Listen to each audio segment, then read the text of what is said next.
Okay. I'm going to call the Star City Council meeting to order. It's 7 p.m. on Tuesday, June 20th, 2023 at the LifeSpring Church. And I'd just like to thank the LifeSpring Church again for allowing us to use this facility tonight. Can you all please join me in the Pledge of Allegiance?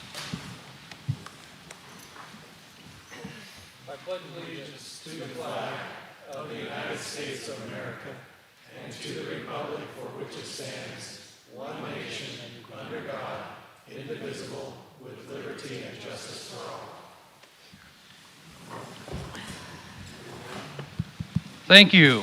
Tonight's invocation is going to be by Pastor Michael Maglish. Pastor Tim Ney was going to do our invocation, but he hurt his back. So we'll do a little extra prayer for Pastor Ney. Please bow with me in a word of prayer.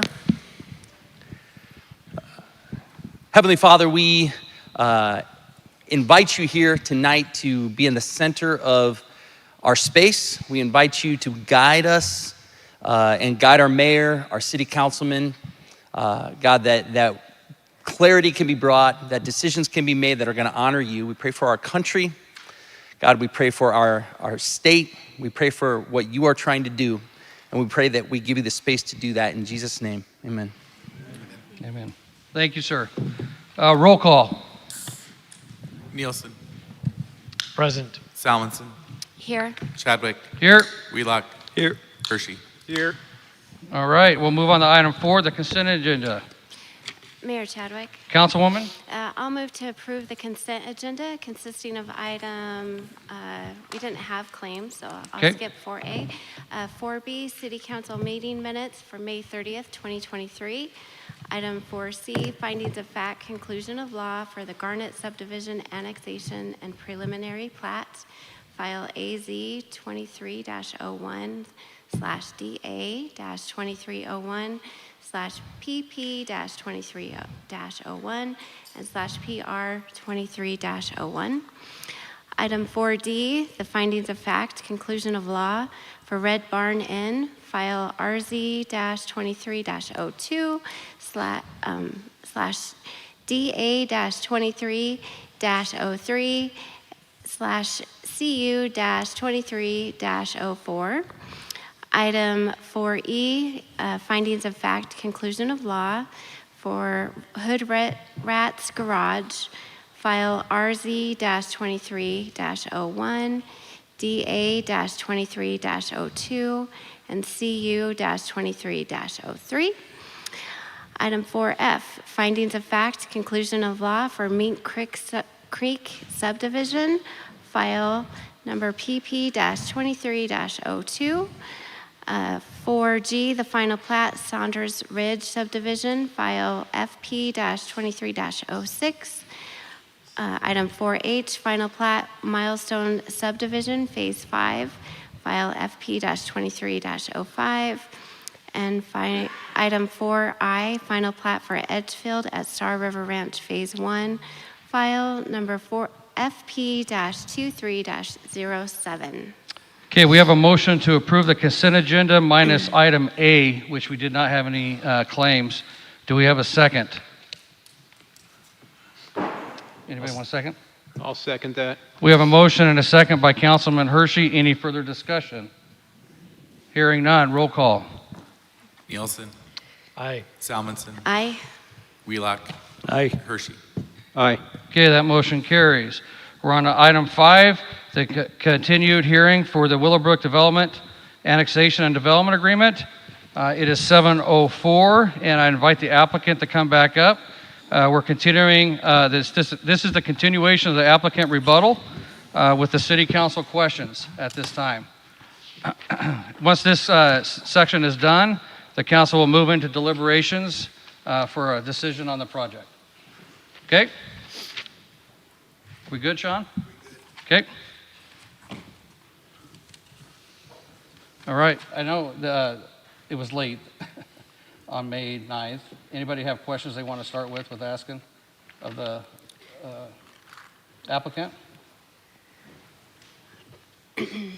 Mayor Chadwick. Councilwoman? Maybe first, could we just get a quick review High level, I know that you had some slides here. If we can just a quick review Okay. from the applicant, that'd be awesome. Very good. Mayor and council members, appreciate that. Deborah Nelson. Hey, if you don't mind, can you speak into that a little bit closer? Yeah. Yeah, because we can't hear it. Maybe I can make it higher. Is that better? There we go. Deborah Nelson, here on behalf of the applicant. Address is 601 West Bannock. Good evening, Mayor and council members. You might not have heard that part. So we have a couple slides just to provide a visual recap of what we heard the council ask of us last time. We're not providing any new information. This is actually the slide that was presented in our presentation last time that had suggested additional conditions for the DA. And we've added for a visual for everyone to see our commentary back to you in the red underlining answers to some of the questions that we heard at the last hearing and request from the council. So we just wanted to provide that rather than just verbally, so you could visually see how that would fit into the conditions that we had previously suggested.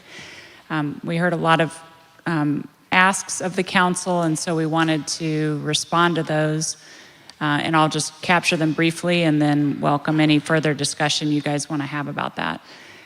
There was a request to reduce the density, and so the developer did look at that carefully and consider what they could bring that down to, and could get down from 1094 was the application asked to 1,000 units.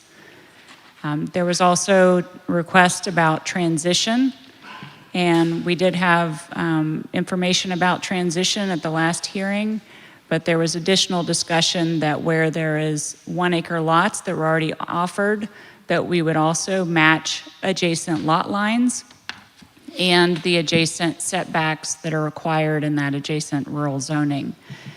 We also already had offered 1 acre lots, but we've just included that in the list here of the conditions. And I've got that transition slide that's referenced in the condition language there was also in our presentation last time, and I've got that with us tonight just to repeat that so you can see that again. And then finally, there was a request from the mayor and council about expediting, bringing forward a key roadway improvement, and that is the intersection improvements that were requested at Canada and Highway 44. And that is something that the developer is willing to do even before the golf course operation begins, rather than waiting for the subsequent phases when additional TISs will be required and additional mitigation will be imposed.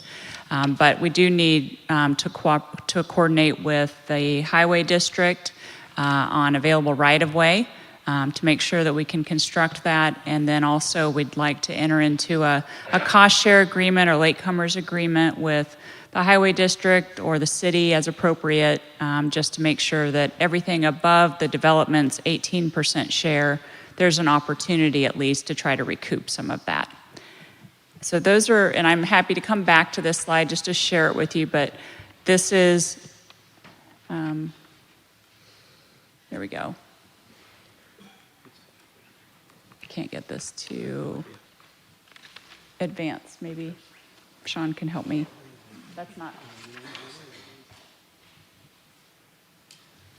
There we go. Thank you. Thank you. This was presented at the last hearing, and this just illustrates the condition that I just shared with you about the transitional lots. The coloring is really faded in this visual, but the yellow exterior areas are where we've already agreed to a minimum 1 acre lot transition. The red exterior areas are where we've agreed to the half-acre lot transition, and also to match the adjacent setbacks and lot lines. And then we've got a landscape buffer strip in the area shown just south of the golf course. And Sean, if you wouldn't mind advancing briefly. Again, this next slide also was, you're having the same problem I did. there we go, was also part of our last presentation. Those provisions that we just showed with the transition, the buffer strip, that may include setbacks that match, or the provision of 1/2 to 1 acre size lots is directly from your applicable city code for this. And so just wanted to show that. And finally, Sean, if you wouldn't mind, the very last slide. Again, a slide that was part of our presentation last time. This time the redlining was already in it. This isn't new. This was the change we had requested to the conditions. So I just wanted to bring that forward so you have all of the conditions that we're suggesting and requesting, in addition to what staff had requested. And this was where we had just asked for the clarification that based on your city code, golf courses are already defined to include clubhouses with a restaurant and bar. And so that was just a reminder about that condition. So with that, I don't want to go further until you have questions, but that's what we just wanted to bring forward for our what we can do in response to your specific questions at the last hearing. Okay, any questions of the applicant? I know we got questions, I'm sure. I will ask a question here real quick. When we're talking about the setbacks on those half-acre lots, what are those setbacks exactly? What's the numbers? It's not... Mayor, they're 25 feet in the rural residential zone, which is the adjacent rural zone that we would be matching. So 25 feet from the back line? That's right. That's the rear setback in the county code. Okay. Mayor Chadwick. Councilman Nielsen? So I took the opportunity. It was really nice to actually have quite a bit of time between the first part of this hearing and what we're doing here tonight. I took notes on everybody who testified, and it was really helpful, I think, to go back and read through all of those notes and to read through the packet again and really look for those elements of testimony that are actionable or that we could really consider as part of this application and make part of our decision here tonight. And I want to key in on Richard Moore's testimony, where he began really the conversation that was kind of a theme throughout the evening around traffic. And I'm summarizing here, but he testified that traffic impacts are significant, local roads cannot be expanded, and had a really significant concern about the concept or the idea of connecting Wing Road up into Hillsdale. And so I'd like for the applicant, or for you as the applicant, your group, to kind of holistically address and maybe get into some significant detail, because there isn't a lot of information about roadways at this time. And that's natural for the state of where this application is. However, I think that understanding the process of how you work with ACHD and ITD over the course of the anticipated life of a project of this size, to really understand what impacts there will be to roads, how those decisions are made, the timeline of when those decisions are made, and the possibility of these local roads that exist being expanded. As I look at the application, I have to agree with Mr. Moore that it looks extremely difficult to expand those existing local roads. And I have to agree that the idea of connecting Wing Road up into Hillsdale seems extremely problematic. And so if you could address, again, the process in general, but then specifically, what does this application look like without a Wing Road extension? Mr. Mayor, council members, I appreciate the question. So maybe the first point to address, what is this application about? It is the initial phase will just include the golf course, and the trips from the golf course itself will not overburden the existing roads or exceed the capacity of even the local roads. And so then we look to future phases. And the city did request, and the applicant provided a traffic impact study that looked further and included all of the phases and a significant horizon. And so that's really more what you're getting at. So the future phases of what will happen when additional phases are brought on and there are additional trips added to the local roadways. The Wing Road extension was included in the traffic study because it is shown on ACHD's master street map. And so that is a planned connection based on ACHD's plan for the ultimate roadway build out in this area. So we're obligated to evaluate that and did.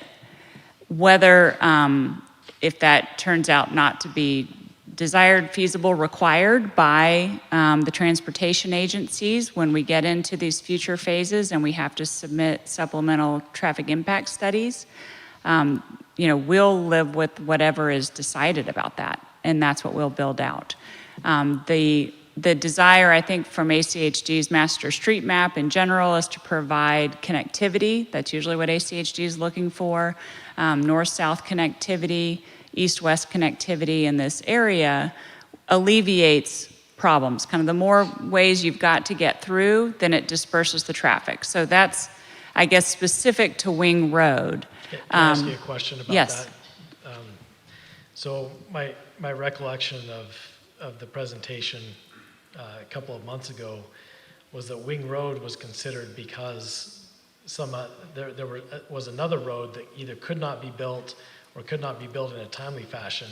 And so then you went to ACHD and requested to consider Wing Road. Mr. Mayor, council member, if that's the case, then I'll have to have the applicant and the traffic engineer talk about that history because I wasn't involved in those specific meetings. Sure. It is shown, I can tell you, it is shown on the master street map, so we are obligated to include it and evaluate it. As far as like the order of that, but I think maybe what you're talking about is the Erie Way extension is also part of the future improvements that will be needed and appropriate to serve trips in this area that will also help protect trips from some of the local roadways such as Deep Canyon. And so between Wing Road and Erie Way extension, those are two new roads that will help disperse trips in the area.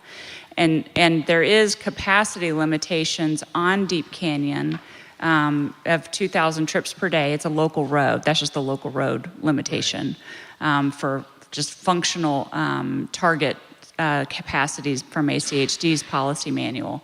And so either Erie Way or Wing Road does offer relief from that.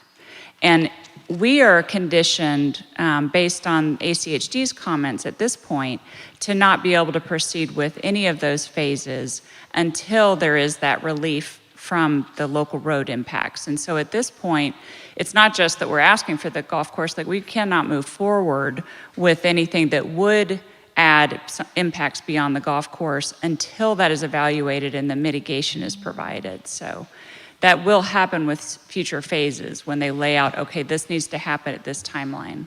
Yeah, thank you for that. I think it was that conversation about Deep Canyon and the limited capacity that led to the exploration of Wing Road. So, Can I ask a follow-up there on your Please. question? So when I go back and I look at the ACHD's comment on the most recent one on April 27th, it says that no connection to Deep Canyon Drive may be considered until RE Way is constructed and open to provide access to the site and that to provide access to the golf course.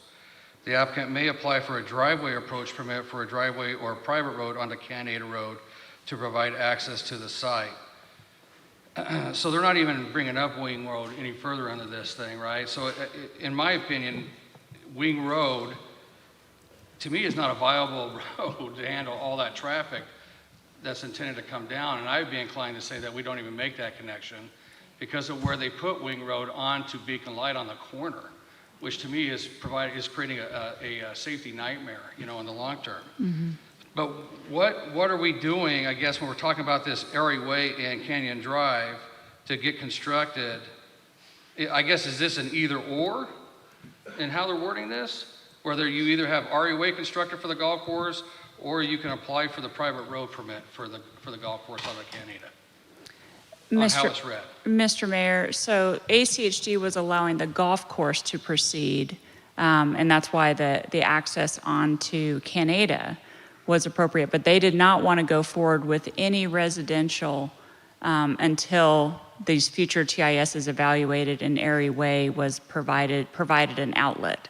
We did provide analysis to ACHD about how there is existing capacity on local roads, including Deep Canyon, before you need to get, like, you could allow some of the residential, in other words, before you needed to get to that next phase. And they drew the line more conservatively and said, let's just stop at the golf course before you are able to even move forward with any residential, even though some residential would have capacity there.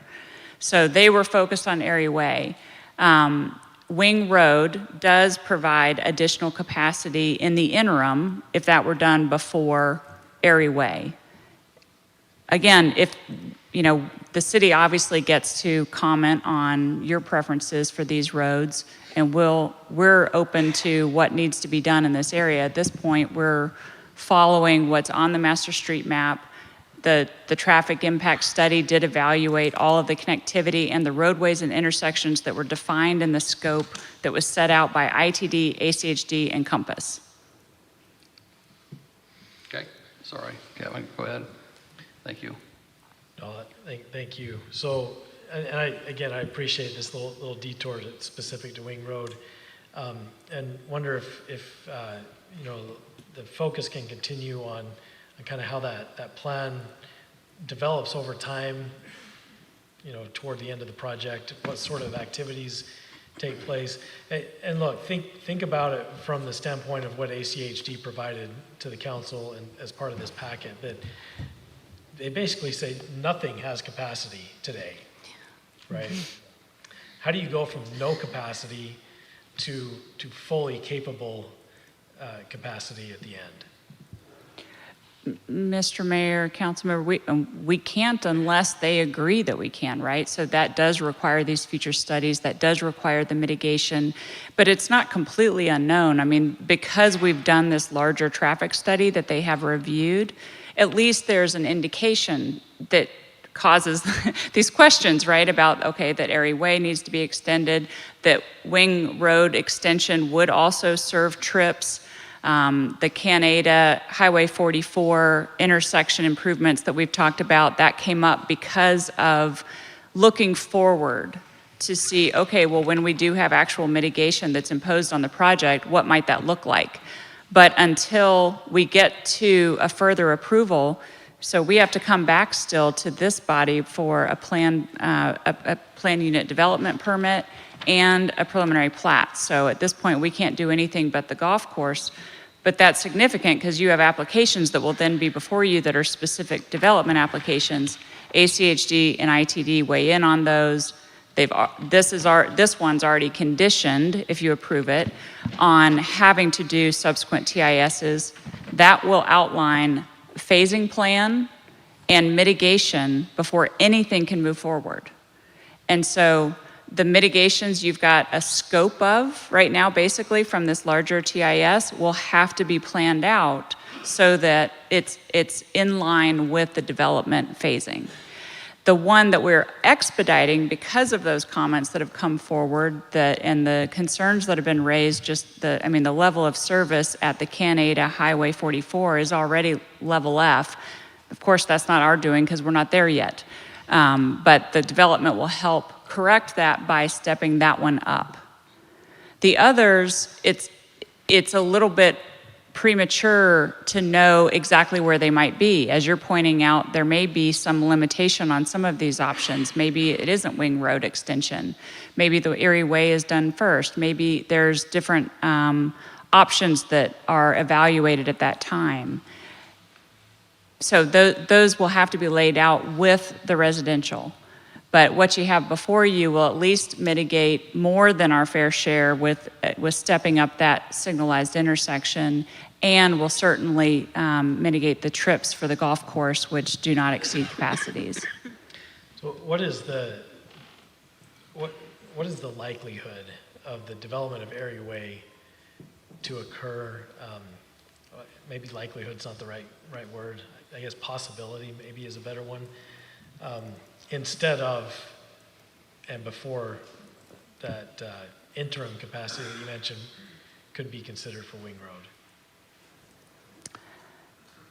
At this point, based on ACHD's language, it has to be done. So there is no other option. Okay, And that's what the mayor was just alluding to in their Right. comment letter. okay, thank you. Was there any other thoughts you wanted to share No, on that? no. Mayor Chadwick, may I continue to ask questions? You may continue, Councilman Nielsen.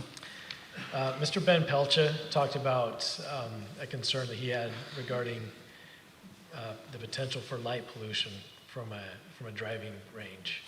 You know, the city of Star does have an ordinance, a dark sky an ordinance based on common dark sky initiative. The thing that came to my mind as he was talking is the new Top Golf out on the freeway. And you may have all driven at night along that way, going west, is blinding. Now I know that this isn't going to be that, but that was the image that flashed into my mind, right? Can you talk a little bit about the possibilities of mitigation for light pollution onto existing properties that have enjoyed dark skies for years, and how that would comply with the city's ordinance? I don't think we have a problem at this point conditioning a driving range operating hours to daylight hours. Okay. Dawn to dusk? Dawn to dusk, yeah. Let's call it shooting hours. Nate, just state your name, Sorry, please. Nate Mitchell, Willowbrook Development, 1470 North Rick Way, Star, Idaho. And I like the concept of shooting hours. That way we could actually follow what's in the Fish and Game Handbook. Yeah. So I just kind of, I'm going to follow up for the remainder of that project. How are we going to maintain dark sky for the residential components of this as well?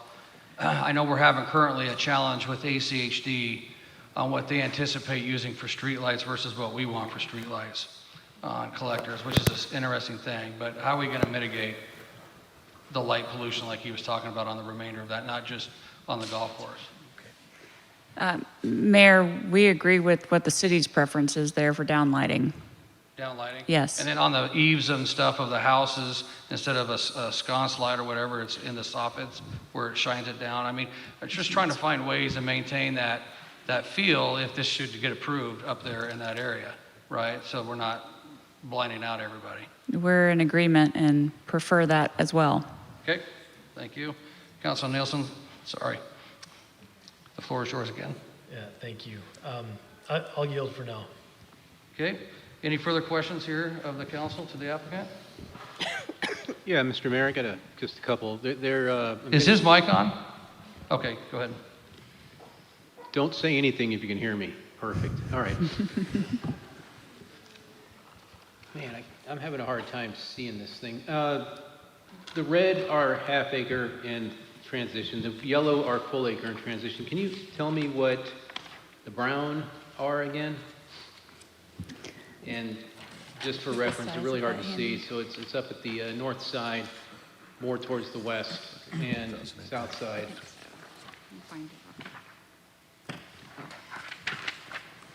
Specifically on the borders. I'm not concerned about the infield.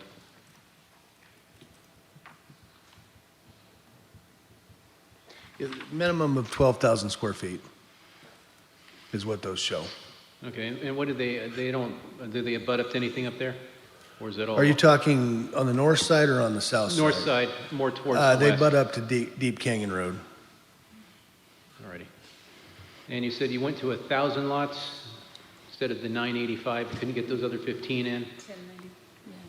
From 10, yeah, we did some land planning based off of the proposed conditions and stuff, and we're hovering right there at that 1,000 lot mark that we think we could make work. All right. Well, at least all right, thank you. I am trying to think. That's all I've got on that for now. Okay, Mayor Chadwick. Councilwoman? So I believe when we heard, in the public hearing before, you mentioned that the density was really needed to help, the density that you have, it was needed to help with, to cover the cost of building the golf course. So I'm curious to know, just long-term planning wise, so if the golf course is going to be built first, it sounds like, there's going to be a lot of things that have, a lot of phases, a lot of, investment that has to come for the residential components to come in. So, what happens if you have to reduce the density? Or if you can't make those improvements? Mr. Mayor, council member, it's a fair question. That's part of the phasing that comes in because, of course, the density isn't just needed to pay for one amenity. The density is needed to pay for the whole project. The whole project has to pencil at some level, right? So we have to balance the cost of construction, which includes all the off-site infrastructure, including all the road mitigation, which is going to be extensive.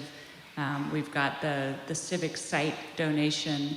You've got extension of sewer and water lines to and through the property. You've got a significant upgrade to the wastewater treatment. So there's a lot of expensive infrastructure on-site and off-site that goes into serving such a large project. And so all of it just as a whole has to be planned out pretty well. Now, the cost of the construction associated with the residential and the infrastructure will come along with that residential. And so that is planned out.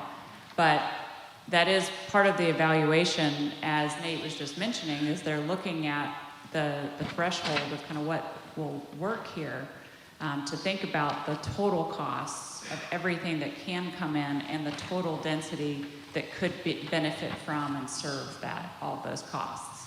So it's a complete balance. There are a lot of upfront costs that'll just happen that'll be expensive, and that's part of why we're asking for the density that we're asking for. So we do have an expectation that we'll be able to build the project. That's part of the investment risk, right, of doing things like the Canada and 44 intersection. That's a big investment. It is an expectation of being able to move forward with further development. And so if the density is reduced, or is that even an option to reduce the density and have this project with the golf course work? Not below what we're offering here. And okay. I'll let Nate jump into that if he wants to add more. Yeah, no, and I understand the struggle with the density.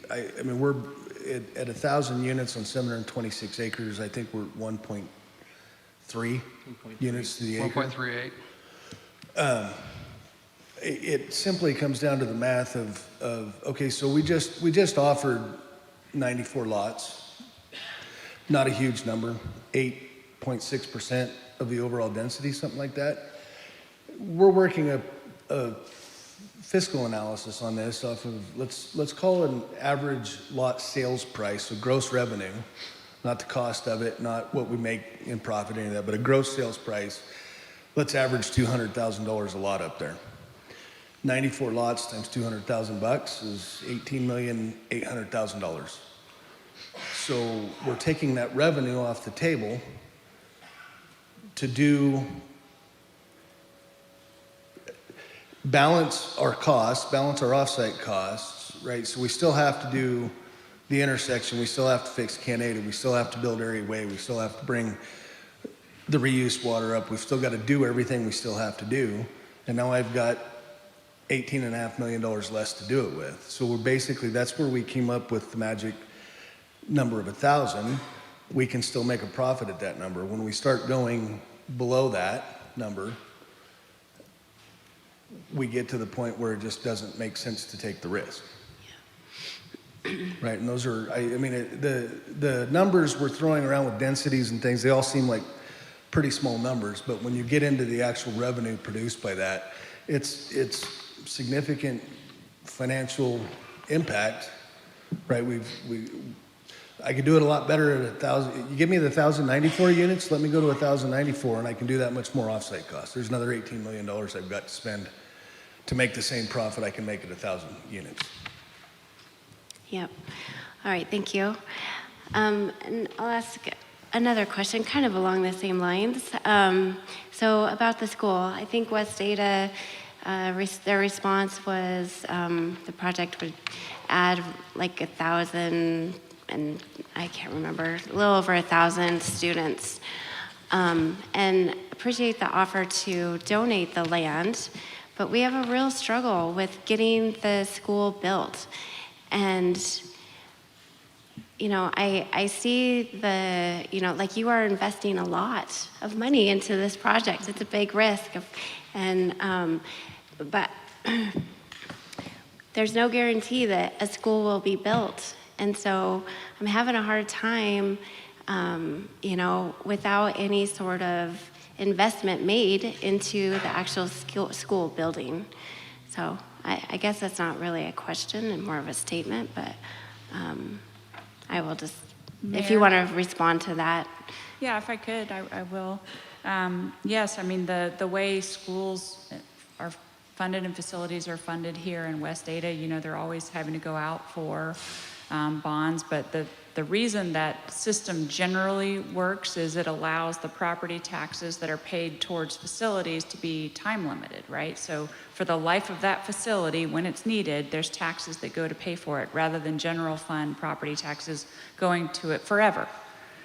That piece gets paid for, it moves on. That's why they do bonds the way they do. And so there is always a risk because they have to go out under state law, they have to go out for an election. And when they fail, they come back again and they restructure it and they ask again, because West Ada School District and every other school district plans their facilities out to meet growth, to meet children's educational needs as it happens. They don't build empty school buildings in advance, right? So they have to respond. So they have a plan. They've got sites already ready. We've offered another one if they need it. But they've already got sites planned. They'll go out for another bond and they'll do that. This project will contribute tax dollars like anybody else who's developing in STAR, right? And based on the average value of the homes that we expect in this development, even at 1,000 units, we expect that to be over $1 million based on current levy rates contributed to the school district every year. So that's the annual property tax associated with an average $800,000 home for 1,000 units based on their current levy. So so there is money going to the school district to cover our kids' costs. But it's an issue for any development, right? I mean, you have people that want to live in STAR, they're going to move to STAR wherever they can get a home. If it's not here, if this project isn't a place where they're going to live, they're going to live somewhere else, and the same issues will be happening. This one adds two benefits, I guess I would just ask you to consider with schools. One, it has a higher average value home that's planned than in your average homes in STAR, and so the amount of property tax contributed on average is higher. And yet the impacts to the school are the same per household. And the second one is that likely we will have fewer kids because this is a golf community. And so the expectation is there will be fewer kids than the average number. So it's an issue wherever you've got residential development, but those are some special considerations here.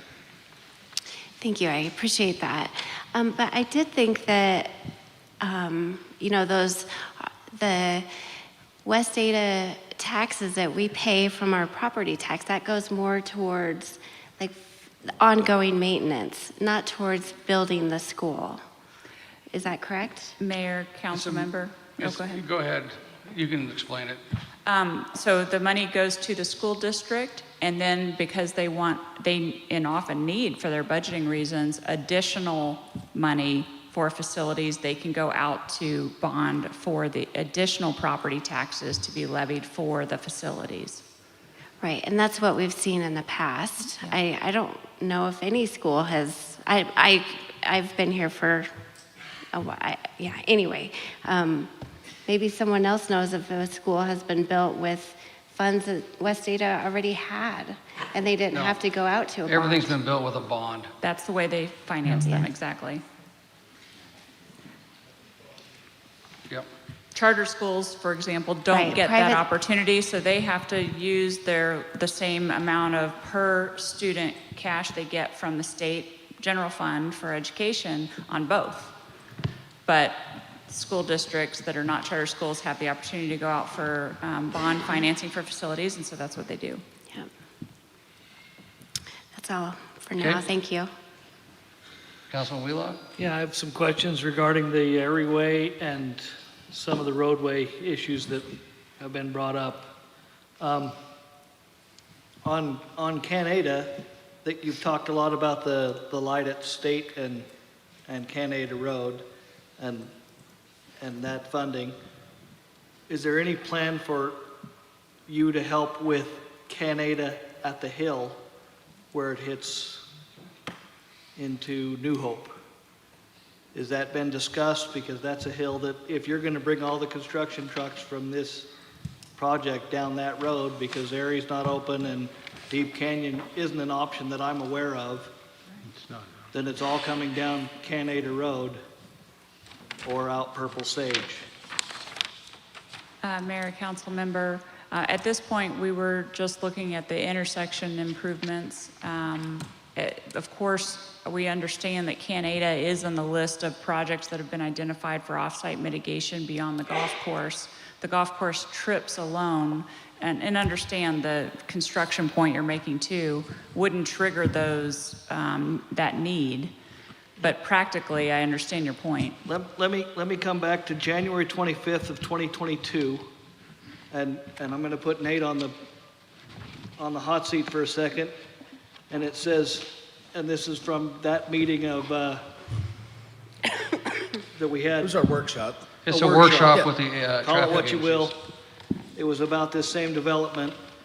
So Willowbrook is asking for some land use entitlements, but the developers want to make sure they are restricted properly in a development agreement to ensure the transportation authorities have the leverage they need over the development process to ensure various phases build out, that the proper improvements are made to support what the highway districts and city need. And if we're saying we may need something on Canada and Hill Road, what does that answer from you look like? The same as it did in January 2022. If we need to improve something at the intersection of New Hope, Foothill, Canada for temporary construction access, so here's where I'm at.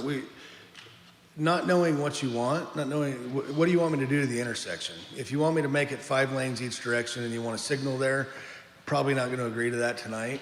If we want some improvements to widen so that but we had a box van with a trailer pull off into the ditch on the southeast corner the other night, screwed stuff up for a little while. We can widen those corners, we can make more room at that intersection. The real improvement in our mind that needs to be made to Canada, the hill needs to, the grade needs to be shallower, needs to be less steep.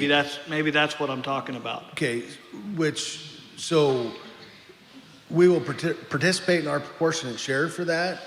Happy to, same as we're doing at Canada and the intersection, we're happy to look at fronting some of those costs. The problem you're gonna run into is I don't wanna be in a spot where you want me to go build something and hold development up. Canyon Highway District number 4 doesn't have the right of way for me to do it.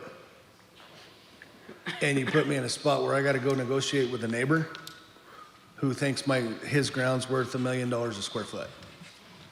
Right, so it's gotta be a group effort. We can look at restricting construction traffic to wherever we want to do it.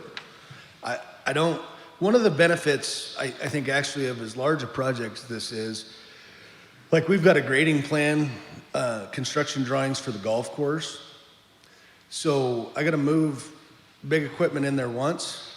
They're gonna spend a lot of time on site, moving dirt around, I end up with an extra 500,000 yards of material on site. So I'm not bringing anything to the site. I don't have to have gravel trucks one after the other in 10-minute intervals bringing gravel from Emmett or from Parma or from somewhere. You guys see the trucks all day, every day on the roads. We're moving tons and tons and tons and tons of gravel around the valley. This project actually has enough area where we produce a lot of that material on site and end up with enough excess after the golf course to go build lot pads, to build some roads, to build some stuff like that. So we're not importing things until area way's built. Right? Like, so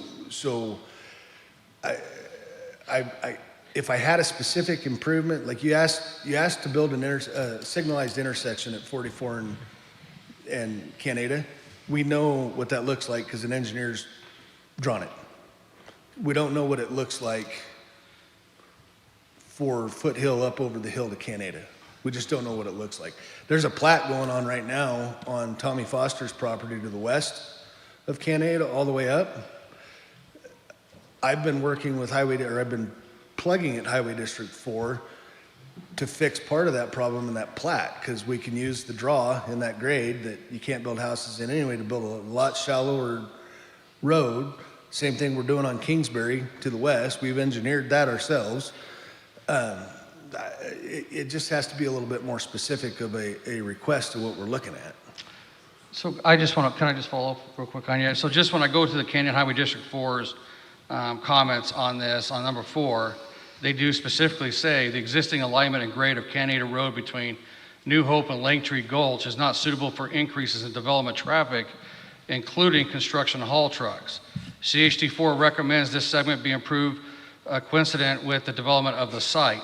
CHD4 has developed a concept of realignment and regrading portions of the segment that may be useful to the developer. So that information is there. So if we're getting specific, I mean, that's fine. That's the specificity I think that we're looking for, because that 8% grade is not feasible for really anybody that actually lives there right now. If it was 8% grade, it'd be reasonable. There's parts of that that are Right. 23%.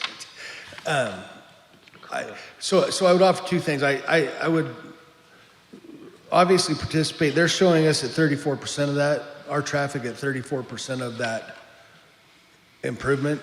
That's a condition we have to comply with. I don't want to jump out and say I haven't seen the engineered drawings or the concept alignment plans, that we would build the whole thing up front. But let's figure out how to restrict our construction traffic otherwise if we don't go build it up front. We can't use Canada. Okay. Get your question answered? As good as I'm gonna get it, I would bet. Okay. You have more questions? I got a follow-up to that. Okay. You mentioned the pay your fair share. You're talking about the ITT proportionate share? You're amenable to that? Sorry, can you restate that? The ITT, ITD proportionate share? yes, thank you. Do I have a choice? No, I'm just making sure. Okay. And also, one other mitigation fee is our Star Police and Fire. Is that is, If they're fees you've adopted by ordinance, we're going to pay them. okay, just making sure, because that one is new. And we're going to build them into the development agreement, so they're part of the development forever. I'm just going to tell you that too. I mean, any fees that we come up with. So I'm going to, the only caution I'm saying that is we're fine building them into the development agreement, because I don't think they're going to get cheaper in the future. No. So when you build them into my development agreement, they're going to be built in. And when you raise your fees $500 for police mitigation fee, I'm going to look at my development agreement and tell you that's what I'm going to pay, Right. is what we put in the development agreement. Or we can figure out a rate of increase for the next 25 years. Or we could set them. Yeah. Hey, right? Like it's appropriate to build them into the development agreement. It's also appropriate to put language in there that determines those fees at the time of our building permit, not at the time of this application.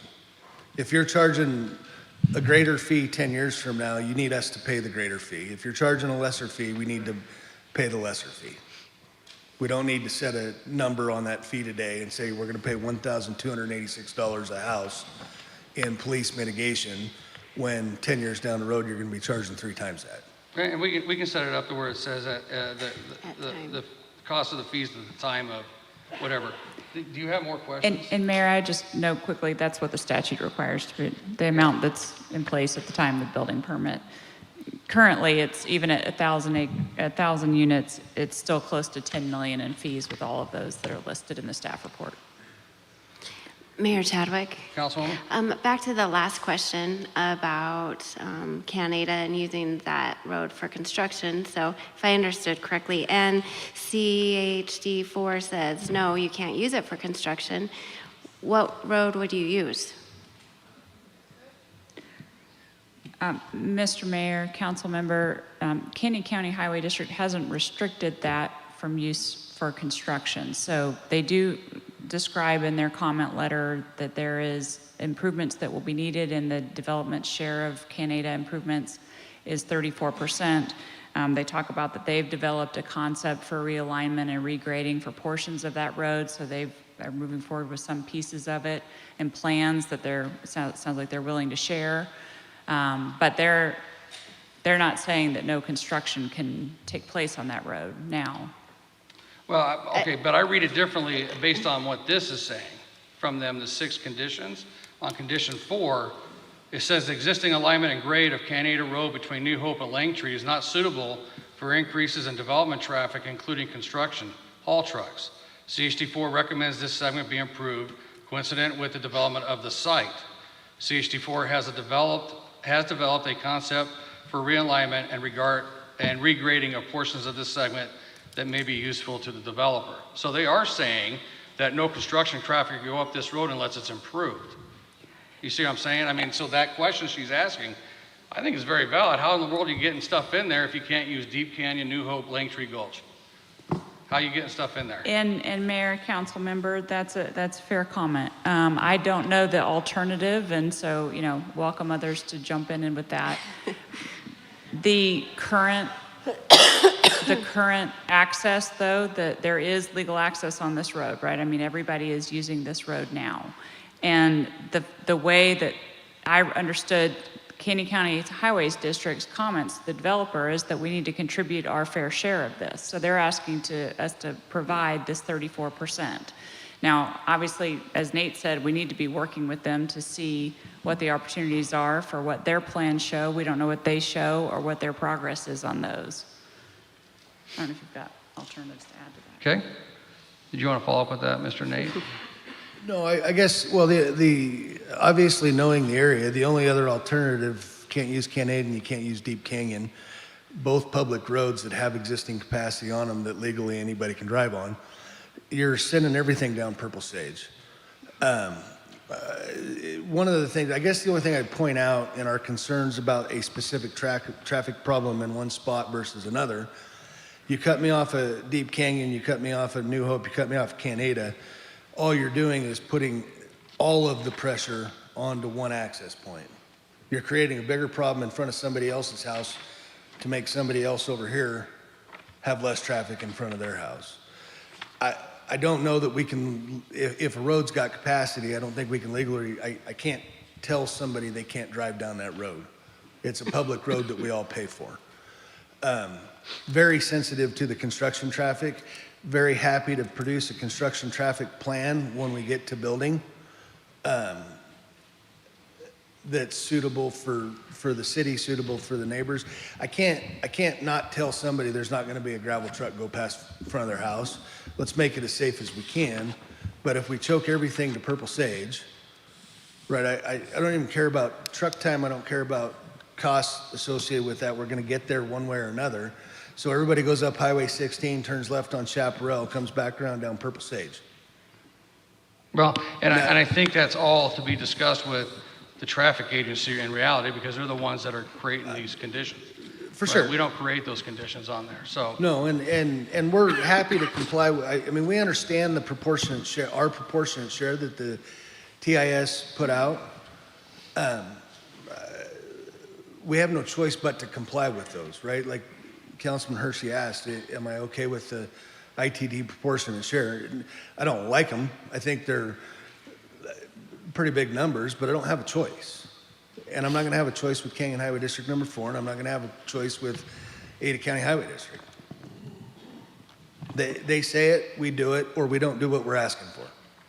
So it is, so just, okay, I'm going to bring this up now then. So it is very possible, even with the 1,000 approved units that you're asking for today, that may not ever get to the 1,000 units based on what these conditions from these traffic agencies say, correct? The current conditions from the traffic agencies, I can build those 1,000 units. I can fit those 1,000 units on the ground. With all these conditions of all these intersections and roadways being approved. That's where, when we talk about density levels and we talk about acceptable housing units, I'm doing math every day trying to figure out if at the end of the day we're a nonprofit or a profit. And now, at this point, at 1,000 units, we think we can comply with the mitigation that our TIS has pointed out. Right. Okay. Mr. Mayor? Hey, Councilman? So I have another question with Airway, and this has more to do with the BLM side of that. Currently, there is, if we go back to the workshops that we did, it shows you having ownership of land all the way across Deep Canyon that has access to the BLM. We have an access point to the BLM that we own, yes. Yes, then currently it's got railroad ties and has restricted its access. Is that something you'd be willing to open back up so that pickups could reuse the roads that have been used traditionally?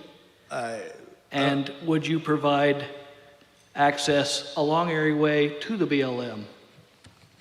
Is that part, if you could make that part of your application to the BLM? So with BLM, we're talking about building some parking areas, trailheads, making sure connectivity to whatever trails still exist. As far as the railroad ties and the restriction point on our property, I would actually tell you that though we put those railroad ties up and the no trespassing signs up at the request of the Hillsdale Homeowners Association. We didn't have them there until we were asked to have them there. I'll take them out tomorrow. I don't think that's going to make the Hillsdale area happy with. That was a negotiation that took place 6 or 7, 8 years ago, I think.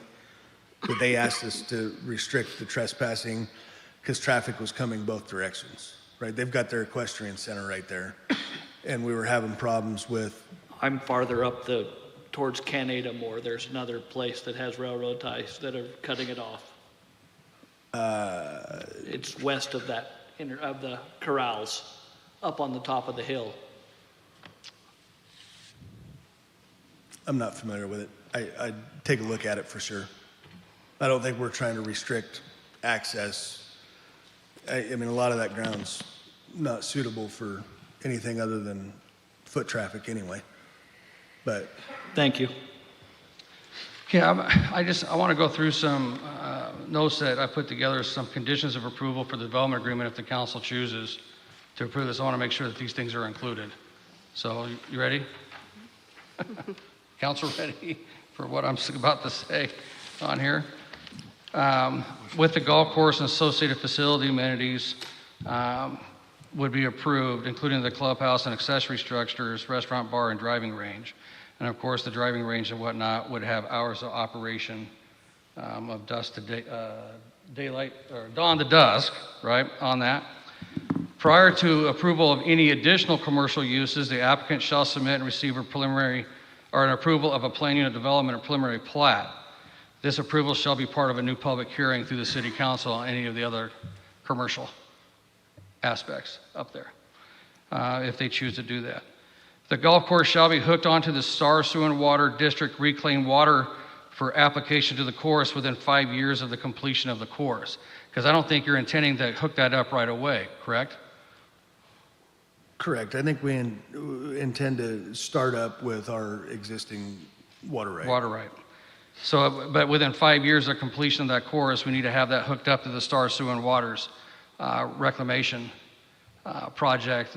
Because with the concerns about water and stuff, to me, the reclamated water going up on that area helps with aquifer issues in the future. So let me just read them all, and you can write down your notes and stuff on there, I guess. All golf course details shall receive further review and approval through a design review committee. The architecture of the clubhouse and restaurant shall meet current city design review standards. The applicant shall provide a minimum of a 10-acre public school site and a future fire station site within the development. The applicant shall work with the Star Fire District on the location of that station. The fire station and school site shall be deeded to the appropriate agency with the first phase of the residential development. Far too often we have guys waiting till the end to deed these sites, so we want to get that done right away. This development shall meet all the requirements of the Star Fire District and Star Sewer and Water District. We need to also adopt all recommended conditions of approval from ITD, ACHD, and CHD4, including but not limiting to the following: an access connection of the development to RA Way and Highway 16 prior to the first residential building permit issued, improvements to Canada Road like we have been discussing tonight, no direct connections to Langtree Gulch Road and Deep Canyon. We'll have an updated TIS with every phase of this project within the preliminary plat, and we would like to see a phase schedule put in there with the preliminary plat. And any additional offsite improvements per the agency request. Based on what we discussed tonight, we have a maximum density of 1.38 units per acre with 1,000 number of lots as approved if this gets annexed. We also have I know we're going to go back and forth probably more, but a half-acre to 1 acre minimum required lot size adjacent to all existing residential lots. An agreement from you to pay all the proportionate shares and mitigation fees in place at the time of recordation of the DA to include the following. Any ITD proportionate shares will be based on final flat phasing, and those costs will be determined in the future like we discussed. The Star Fire mitigation fees of $1,200 per lot is going to probably change at the time of building permit, so that's not something you pay up front, it's at the time of building permit, along with Star Police mitigation fees. The development agreement will be revisited during the preliminary plat and plan unit development in order to update or add any new conditions of approval that may be required by the City Council at the time or other reviewing agencies. And Wing Road will not be connected to the development from Beacon Light Road because in our opinion that's a hazard and a safety concern.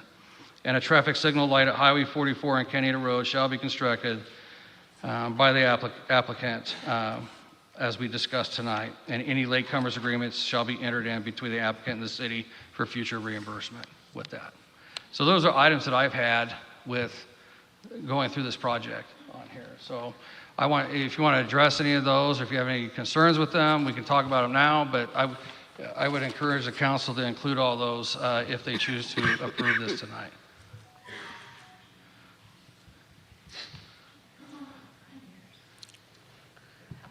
Yeah, so I guess the first one will address your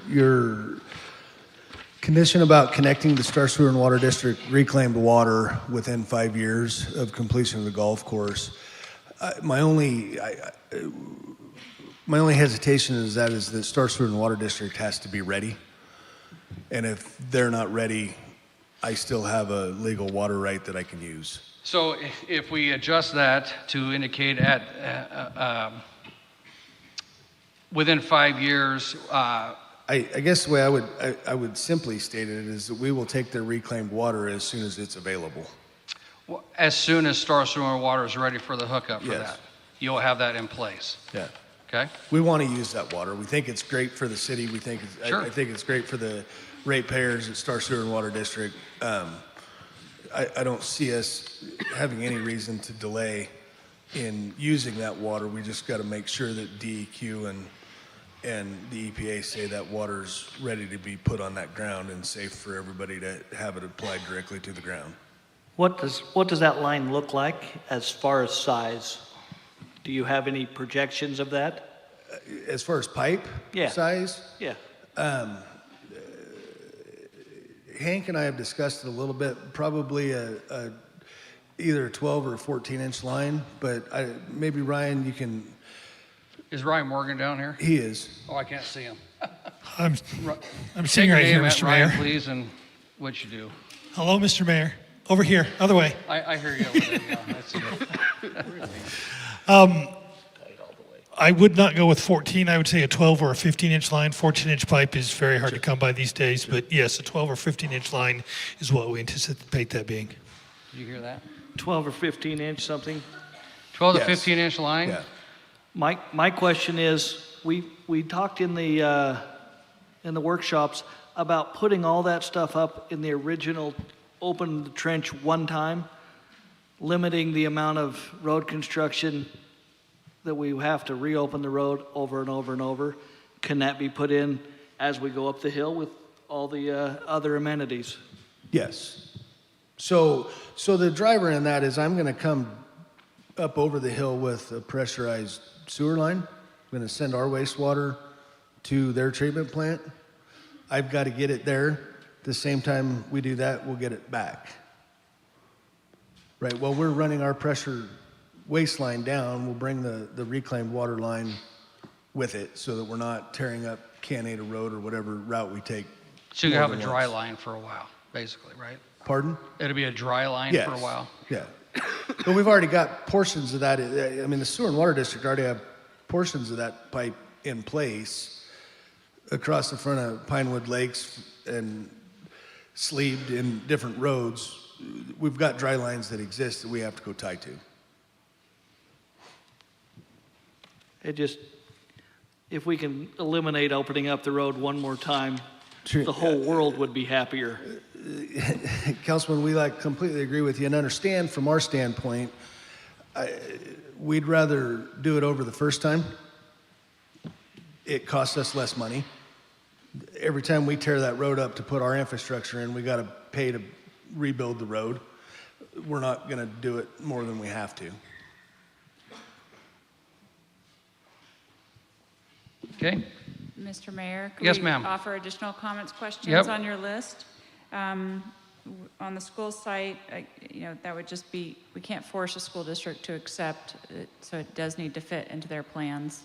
And then. But we are going to provide a 10-acre site on the plat for them, correct? 10-acre site is what and we've offered a condition of approval to Yeah, that effect as okay. well. Right. On the transition, your language was for a half-acre to 1 acre minimum. We have one section as shown here that is accommodated by a landscape buffer strip, which is also allowed under your code as transition. Oh, the 100-foot buffer strip along the... And so we have those three, and we would accept the plan being put into the DA to show where things have to be half acre, where they have to be 1 acre, and where the buffer strip is. And then no connection on Wing Road. I mean, as we talked about, do you want to jump in on that? Talking about no connection to Wing Road, no connection to Langtree Gulch. Our plan shows connections to Langtree Gulch. I'm uncomfortable restricting connectivity without the highway district's approval to restrict that connectivity. I do think we've got a highway district liaison here that could speak to the policy for ACHD. I guess the way I would like to word that, or the way I would like to go about that, is if ACHD tells me not to connect it, we won't connect it. If they tell me to connect it, I don't want to be stuck between you and them. Well, I'm going to just say this, and I'm going to put this on the record, and it's going to cause a fight with ACHD. I'm just going to tell you that right now. You have a commissioner with ACHD that continues to yell at the city of Star for improvements in these road closures. And they continue to say that he does, that we do have the right to do this stuff. So I'm going to put my money where my mouth is, and I'm going to put it on there and tell ACHD that we're not going to accept a Wing Road connection. Right? I mean, it's as simple as that. So, but guys, please, hey, none of that, please, we're not doing any of that in here. It's the most frustrating thing that we're dealing with all this traffic issues in the city of Star, but we can't get the simple impact fees that you all pay on all these houses to come back to the city of Star. We're right now trying to work on that and get that done, but it's a frustrating point. So I would prefer just to put it in the development agreement and let them know we're not making that connection. Simple as that, for me. It's in there now. I don't know where you're going to say to that, Nate, but that's just my frustration. I guess on that. I understand. I understand your frustration with different commissioners and different boards and everybody that you guys have to deal with in the transportation world. I understand we've got ITD, we've got ACHD, we've got CHD4, we got Compass that we're all trying to coordinate on a Right. project this size. I totally understand the frustration. I've sat there long enough to understand Yep. what you're dealing with. I guess I'm hesitant to agree to conditions that currently would be in direct conflict with ACHD's policy, because I'm going to end up in a situation where I'm trying to plat a final plat somewhere, and I've got ACHD telling me. So what ACHD does have is plat signing authority, right? And if you tell me to send a Mylar to them with a road that doesn't connect where it should connect, they're not going to sign it for me. But they also tell us that we can put these things in development agreements and that they would follow those. So, again, I like to throw this back at them and say, this is what we're choosing. Now, RE Way, if RE Way gets built, all that traffic can be funneled out of RE Way and we don't have an issue, right? Wing Road is not necessary at that point. Wing Road's another option to disperse traffic. We're not looking for Wing Road to be a major collector road. We're looking for another option, just like every other option in your town, for people to have a choice to drive somewhere else. The unfortunate part, though, is just in the realistic world, if you build that road, that's where they're going to go. That's the easiest. That's going to be the route straight down the center, along a road and onto Beacon Light. That's not safe. That corner's not safe. If they really wanted this in their functional classification map, in my opinion, they would have never designed that road to connect onto the corner of Beacon Light, where you're coming around each direction. You're not going to see it. I think we're just setting people up in the future for failure and potential deaths by doing that. I would rather just say that we're not doing it and we're going to force everything out RE Way, or the improvements that you make on Canada on the other side, or another direction if we can find that. Sure. It's just not, to me, I know what we want to try to do and try to utilize that, but when I see that, I drive it, I see the near accidents that happen on that corner with the current folks that live there, which blows me away, right? So I don't want to add to that problem. Yeah, Mr. Mayor, if I can add one thing. Councilman Hershey? One thing I've learned is temporary becomes permanent. And that's one thing I've been worrying about the whole time with this, is using something temporarily, it becomes permanent. And let's be clear, we're not suggesting a temporary Wing Road connection. In our vision, it's been, if it's going to get built, it's going to be a road, it is permanent.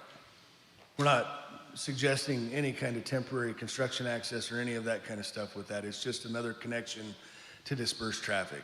If you condition us to not connect, we'll sort out the weeds with the highway district when we get to that point. Yeah, and I just don't know how Wing Road connecting there doesn't prevent people from going on to Langtree Gulch and those other areas, because you have to run right through that to get to most of your development, right? I mean, I look at that as a problematic approach to try to alleviate the traffic concerns that it's been brought up in all these folks on Langtree Gulch and Deep Canyon. So. We'll have to work. So so what are we talking? From a land planning standpoint, you've got, I guess we can work with the fire district to figure out secondary access on all those roads that are using Langtree Gulch as secondary access. I mean, it's. And I think that's part of the challenge we have in the traffic things, is they continue to say there'll be no access on these roads or limited access. But every time you put a connection point, that makes it a major access. And people are going to go up and down those roads. So how do we make all the traffic internally flow in two different directions to get in and out? And if you're building a fire station up inside that project, you're creating your internal connection points to that fire station that's going to service that in the future. I know it's not going to be that way initially, but in the future.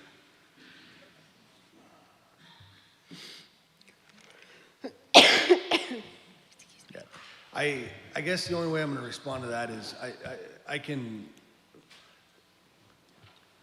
we'll deal with a lack of Wing Road connection. I just think that not connecting any of that to Langtree Gulch is short-sighted from a safety standpoint. And we could discuss that, but it's going to have to come out with ACHD involvement as well, I would believe. So Not Wing Road, but okay. your internal stuff Yeah. with some of The those. internal stuff just With seems. some of those secondary accesses for life safety issues, right? Right. Yeah. Right, No, I mean, I don't think any of these guys sitting over here are going to tell me they want less connectivity in their roadways. They got to get to somebody having gotta a heart get there. attack, or Sure. they got to they want every option available to them to get there. Right. And not just that, but if we have a catastrophic event, get people out. I get it, right? I understand that, so. Okay. All right. Go ahead, Deb, sorry. Or Nate. They can't read that. She's an attorney. You can't read any attorney writing. What's wrong with my chicken scratch? I don't think we had any other comments or questions on your list, Mayor. Thank you. Okay, any further questions? Mayor Chadwick, Councilman Nielsen? let's mix it up a little bit. Okay. There were a couple of folks that brought up concerns about the economic viability of the golf course. I think somebody even wanted a Harvard Business Review of it, and we don't work that way here, but if the golf course isn't economically viable, what would the plan B look like? And I would imagine that would be over the course of a number of years, but we're putting a restriction over this entire property, potentially if this is annexed, of 1,000 units, which would make that land undevelopable without some significant changes. So let's say that forever, that golf course, you don't put houses on it. What does Plan B look like? Well, Mayor, council member, we aren't proposing an alternative because that is what we plan there. And so, we also presented testimony about the, increased interest in golf and the incredible demand, the lack of supply in the valley. So we have a different opinion about the likely success of the golf course. But as far as just an entitlement standpoint, it will be entitled for a golf course and nothing else until you allow differently. And so if some point in the future it's not viable, we would have to come back to you. We'd have to develop that plan and come back to you. But there is no other plan for that area right now except the golf course. So in perpetuity, it would remain a golf course. Somebody would have to maintain it going forward. Certainly, we would have to keep it maintained to avoid being a nuisance. Anything that's not operated there would certainly have to, meet that standard. And Is it property of the HOA at that point? Is it deeded to another organization? no, it'll be a commercial operation owned by the golf course operator. So that will be separate from the HOA, so it won't burden the HOA on having to maintain that. It's like approving a commercial enterprise, right? They will have to make that viable. Yeah. Okay, thank you. So, Councilwoman? Mayor Chadwick, so I guess maybe for us, Can you talk into the microphone? yeah, though, please? sorry, or would you be willing to include in the condition that if it fails, that the city would have like the first right of refusal to take over that property? That's open space. Or to do with it however we would need to handle it. Well, Nate can jump in on And hopefully that doesn't happen, but I think it has happened in other areas, and so That's a big commitment to the city. I know it is. Exactly. Yeah, That's but that's why why I said first right of First refusal. right of refusal. I think at that point, and Nate, you can correct me if this isn't the case, that we need to come back to you and ask for permission to do something different. And If that involves approaching the city to acquire the golf course, then that can certainly be on the table, but not as the only legal option the developer is allowed to consider, the owner of the golf course is allowed to consider. They need to be able to develop alternatives and come back to the city and ask for permission to do something different at that point. Anything? Mayor Okay. Chadwick? Councilwoman? Did you want to have No, go more ahead. questions? So regarding the open space, can you refresh my memory? I was trying to go through my notes. What is the usable open space with these changes that Gosh darn it. we've made? Mayor, council members, so we exceed the 15% that's required for open space and the 10% active without the golf course. Okay. And so that is still met with open space within the development. And the exact percentage, I mean, right now, I think the last land plan, it was about 18%, but that'll have to come in through the PUD and the preliminary plat of exactly how that shakes out. But we will meet, without the golf course, the 15% and 10%. And we will meet the 15 amenities required by your code, Okay. aside from the golf course. And does that include, would one of those amenities be like some sort of clubhouse, pool? Yeah. Residential, yes, residential clubhouse, pocket parks, those types of Okay. amenities. Trails, of course. Okay, Yep, thank you. good. Councilman Nielsen, did you have further? Not at this point. This is the time to ask the staff. There's one more thing I failed to put on here, and we would run fiber connection conduit throughout the whole development, correct? As we're doing in the rest of the city, That was already in, yes. as part of the condition, okay? Councilman Wheelock? Yeah, Mr. Mayor, we're talking about approving a commercial use for the golf course, clubhouse, restaurant, bar, and that's all in this original application, correct? Mayor, in the golf course operations and whatever retail is in that clubhouse. The additional commercial that's out on Canada would not be part of any initial golf course. What are you proposing to have as the commercial entity of the golf course? I guess, what is that entailing? When we talk about the retail associated with the golf course, so we want to be able to sell a polo shirt and some golf shoes and some clubs type stuff. We're not talking about putting a retail mall inside of our golf course or clubhouse, but we're just talking about typical commercial uses that you see inside golf courses everywhere.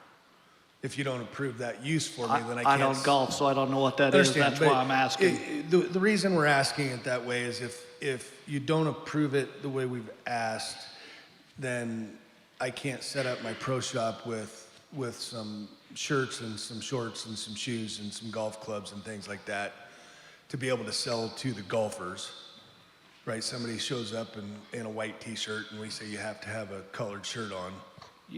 You answered my question when you said you didn't want to make it into a mall. That's what I want to Okay. make sure we're not doing. Any uses outside of traditional golf retail uses inside that clubhouse have to come back to you guys through the PUD process.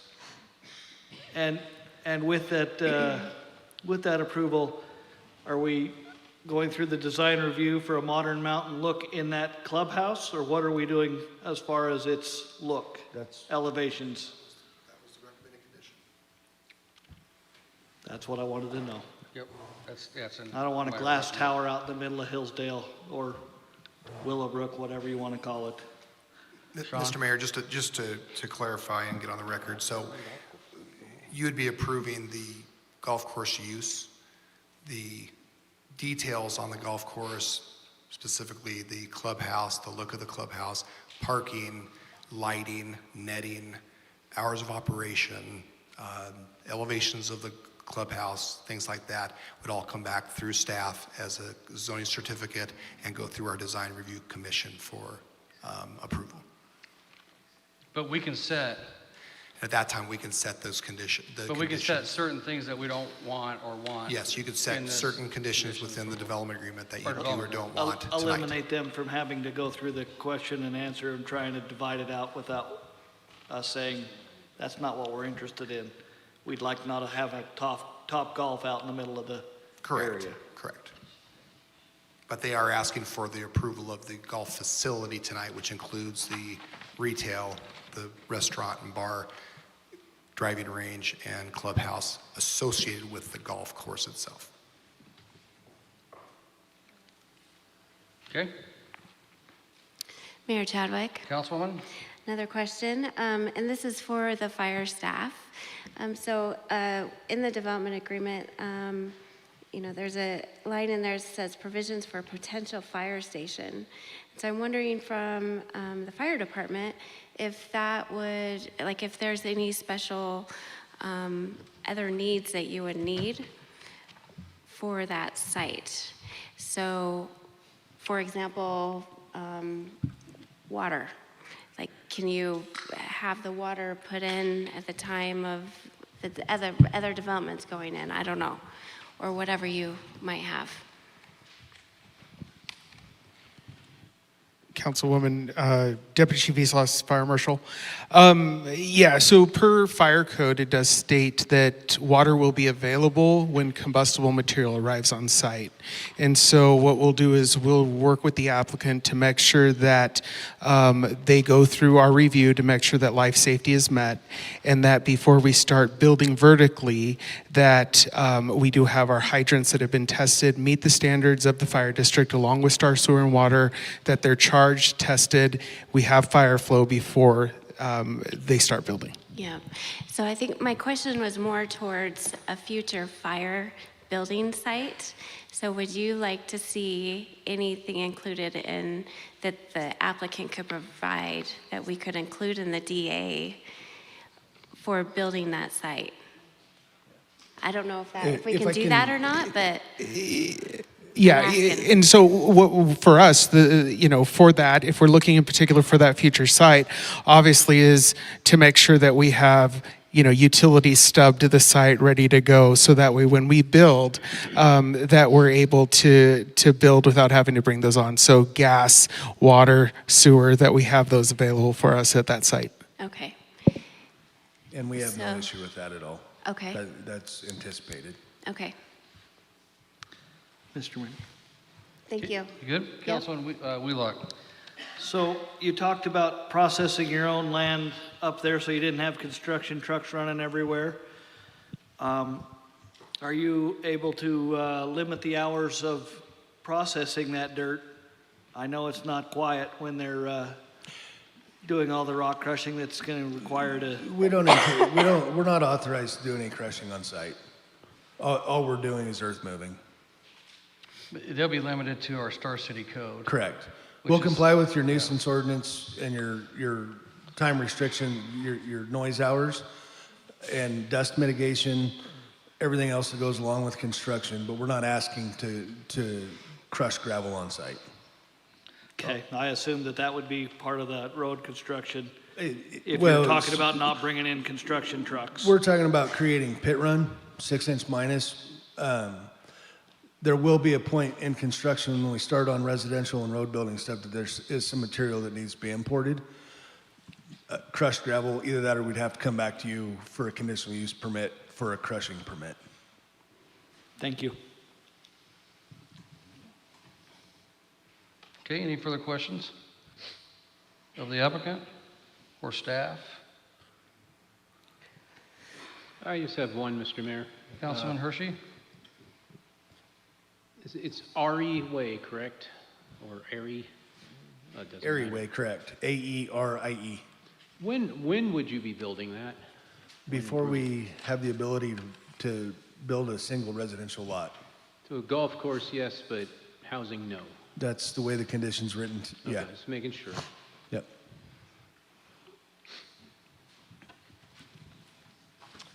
So I'm gonna bring up one more thing here real quick too on our police safety stuff. We've determined that with every 370 houses roughly, we need a new officer. but we're adding 700, how many acres is that? 780 or something like that? 90? 726. Oh, okay, 726. Try to give you more.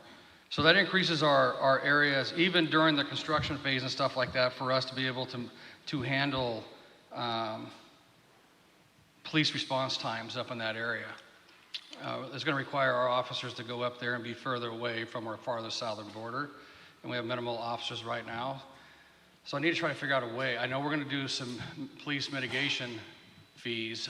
Is there a way that we can pay those up front to add 2 additional officers to our shifts? So we have 1 in each shift. That provides us with additional officer capacity. I think that's what we need probably too. Mayor Chadwick. Define Councilman- up front. I think along with that, you know, that area is part of North County currently. Right. And patrolled by an officer that sometimes is in that area. So annexation would put our officers as the closest ones to respond to North County calls as well. Correct. Right. So yeah, so we'll be responding to more Hillsdale calls as well in that. You want to say anything to that, Chief, before? You don't have to. I'm putting you on the spot. Chief Zach Hessing, Star Police Department. Hopefully you can hear me here. So, I mean, you're correct. So this adds about a mile north and south to the city of Star right now is about 5 miles by 5 miles in size. This would add another mile north and south, about 2 miles east and west. What Councilman Nielsen brought up is if we're up there in that area, kind of checking on the construction of this golf course, if a code 3 call comes out in Hillsdale, dispatch will give it to us, doesn't matter what the jurisdiction is. It's the same way as if we're the closest Star unit and we're going to Meridian, right? Because code 3 calls are lights and siren, that means somebody's life's in danger and we're headed there directly. So the increased call volume would impact the city of Star or Star Police Department. Okay. So can we upfront the funds to pay for the 2 police officers on this as part of this agreement for the annexation? Because they're going to have to do construction site checks. They're going to do all this stuff as well up there. Where do you collect your mitigation fees from everybody else now? We collect them at building permit stage. However, we're adding 720 acres in the foothills. That's going to, what that's going to do, and just hear me out here, what that's going to do is increase our call response times. Let's say my officer is up there and we have something, a crash or something down here, and we only have the 1 on duty at the time. That's going to increase this call response time. If we can get the 2 additional officers, that almost gives us 2 officers through all shifts throughout the day, and allows us to have response times that are going to be better. Can I have my 94 lots back? Well, no, but you're paying them anyway. But if we upfront it, you just add it to the cost of your lot. Well, but it's out of my pocket. Oh, no, I know. Understand, right? Like that's typically a builder-borne cost. When they buy a lot, they know they have to pay that mitigation fee just like everybody else in your town does now. So do the math. I'm doing math right now. I'm not asking for the fire at this time because they would have to. Yeah, that's $1,120 is what that fee would be. It's $1,120 per house. Right. So multiply that by 1,000. I got it. Well, then how's it end up the same number? Yeah, $1,120,000. Yeah, it's just $1 million. That's what yeah. And $2 million for the intersection. That's 4 lots. It's 5 lots. We use 200,000.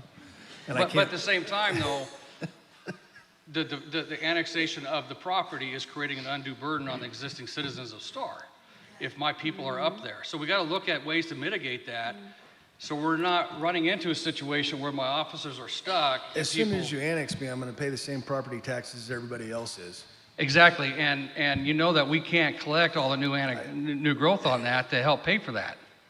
So, I mean, we can go round and round and round on this. I'm just trying to find a way to make this work so we're not impacting the existing levels of service for our citizens on that. That's all. Mayor Chadwick. Councilman Nielsen. Just for everybody's information, what he's referring to is House Bill 389 that limits our ability to collect taxes on new construction.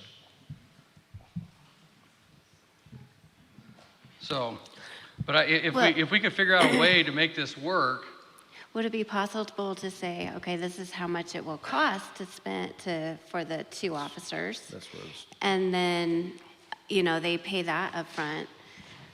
Well, that's the start is it's about $155,000 per officer per year, and then a car, right? And so for us to get to that $1.1 million mark, we would have to utilize those over the next, 300,000, 4 years until such time that our revenues can increase to cover those officers in the long term. That's what we're trying to figure out. I guess we just got to figure out how to make this work with everything else we got going on to make certain that our city is not suffering, our citizens are not being impacted.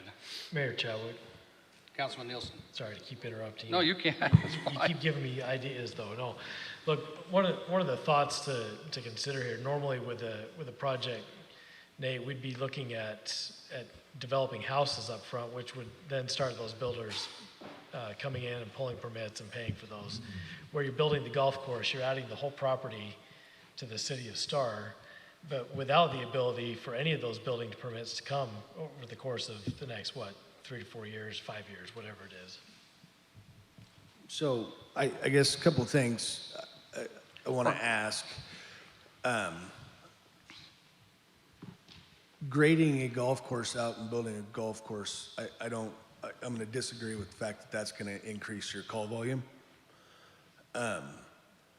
Once the golf course is operational, maybe increase call volume. Building houses, adding people, yes, increase call volume. Do you have a commercial police mitigation fee? No, Why not? because the commercial doesn't apply nearly as much for calls as the residential does at this time. Then why is my commercial a problem like nobody else's is? I'm not asking you to put it on your commercial. I'm asking you to put it towards your residential. And I'm simply asking that we're adding 720 acres, 1 mile by 2 miles, into our city, into our impact area in the foothills, with very crazy access right now, to have to respond to these calls. There's going to be calls up there. I promise you. I guarantee you that he's going to get calls. There is already calls up there Right. that they already respond to. I understand that. Right. I'm not arguing that. I just don't see. I mean, even on a payment plan, Nate, what if you're to do by year on that thing when the golf course? I'm trying to figure out how to make this work all the way around the board, I because understand that, but you're asking me to pay up front the total impact of a 40-year development. well, okay, so we say a 40-year development, but I look at your traffic impact study and it's only a 25-year development based off of that. So you're asking me to pay for a 25-year development day one, and you don't ask anybody else in town to do that. Because I'm no just one else is asking up to in the be- foothills right now in an area that's hard to get to. What about the plats you're approving that border this? Did they do that? In the where? The stuff that's along Highway 16 north of Pollard. Did you ask them to pay those? And I understand your quandary. That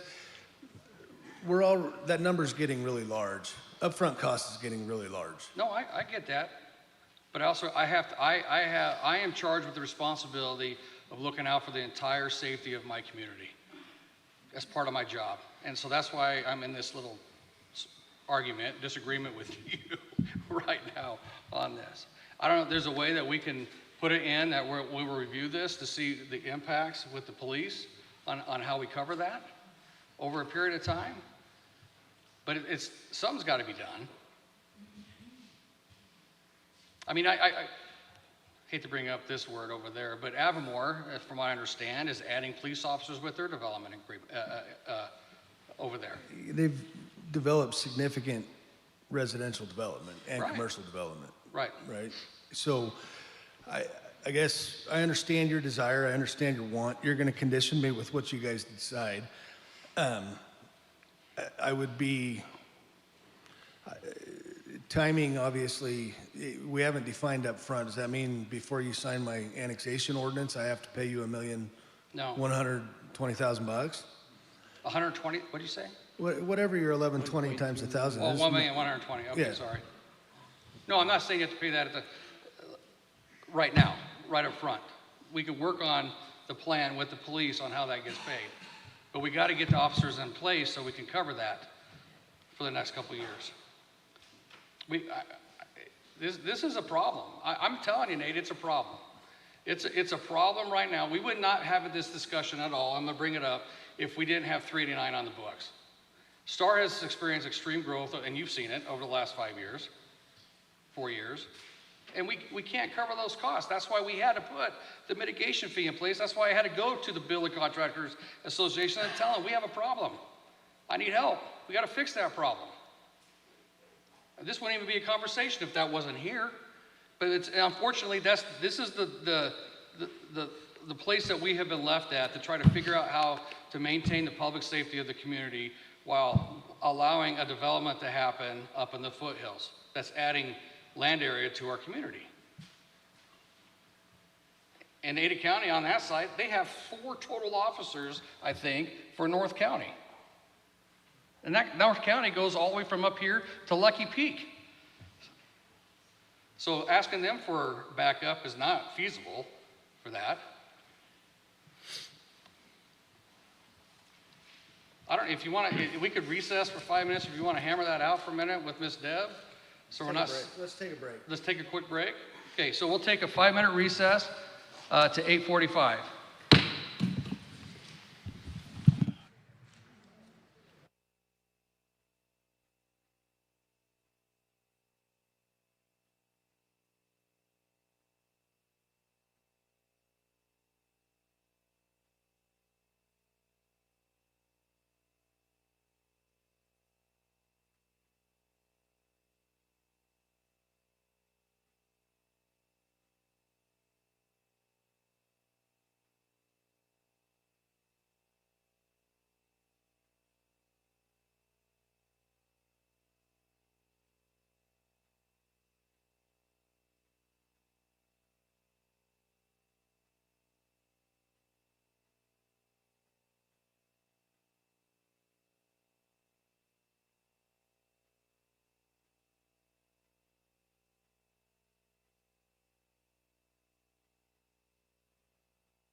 We're going to wait to 8:50, folks, just so they can finish discussion over there.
Right.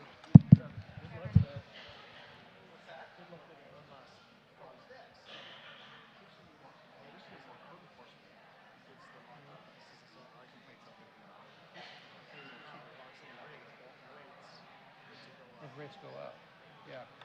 All right. It's 8:50, and we're going to call the city council meeting back to order. And we'll see if we can get the applicant and my staff back over here. Maybe. Maybe. Well, it's not two attorneys talking, so that's good.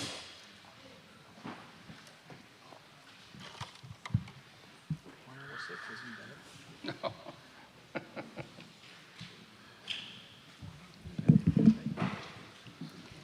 All right, Ms. Deb and Mr. Nate. Mayor, just one quick comment if I could. So for context, Avamore paid $138,000 as their... I couldn't hear that. Avamore paid $138,000 as their additional police mitigation fee over and above their property taxes. Just to add to your comment. Sure. So I guess we're discussing a one-time fee, $370,000, and then That would come out of that total. credited to our mitigation fees. Credit to your mitigation fee. And then start collecting mitigation fees at residential building permit. Correct. This allows, yeah, the 370 is... So let's say that's fine. Okay. Timing of that 370 needs to be at or after we move the first yard of dirt. Correct. It's the start of the construction of the golf course. Okay. Yeah. Okay? All right. And to go back to what you said, you're paying today's rates now instead of a higher rate in the future. They're going to go down when we add more people. Right. All right. Any further questions or comments of the applicant? Councilman Hershey, did you have a further question?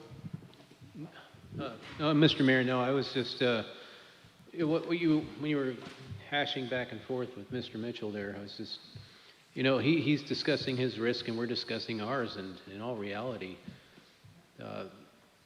if we don't mitigate these risks now, at least to some level, when would we? Right. Okay. Any questions of the applicant or staff before we close this portion? Do you have any further to say, Ms. Deb? No, thank you, Mayor and Council. Okay. Everybody good? Once we end it with them, it's done. Big step here. Okay, I'm going to take Good. that as Hey, Mayor Chadwick, Councilman Nielsen. question for staff. Okay.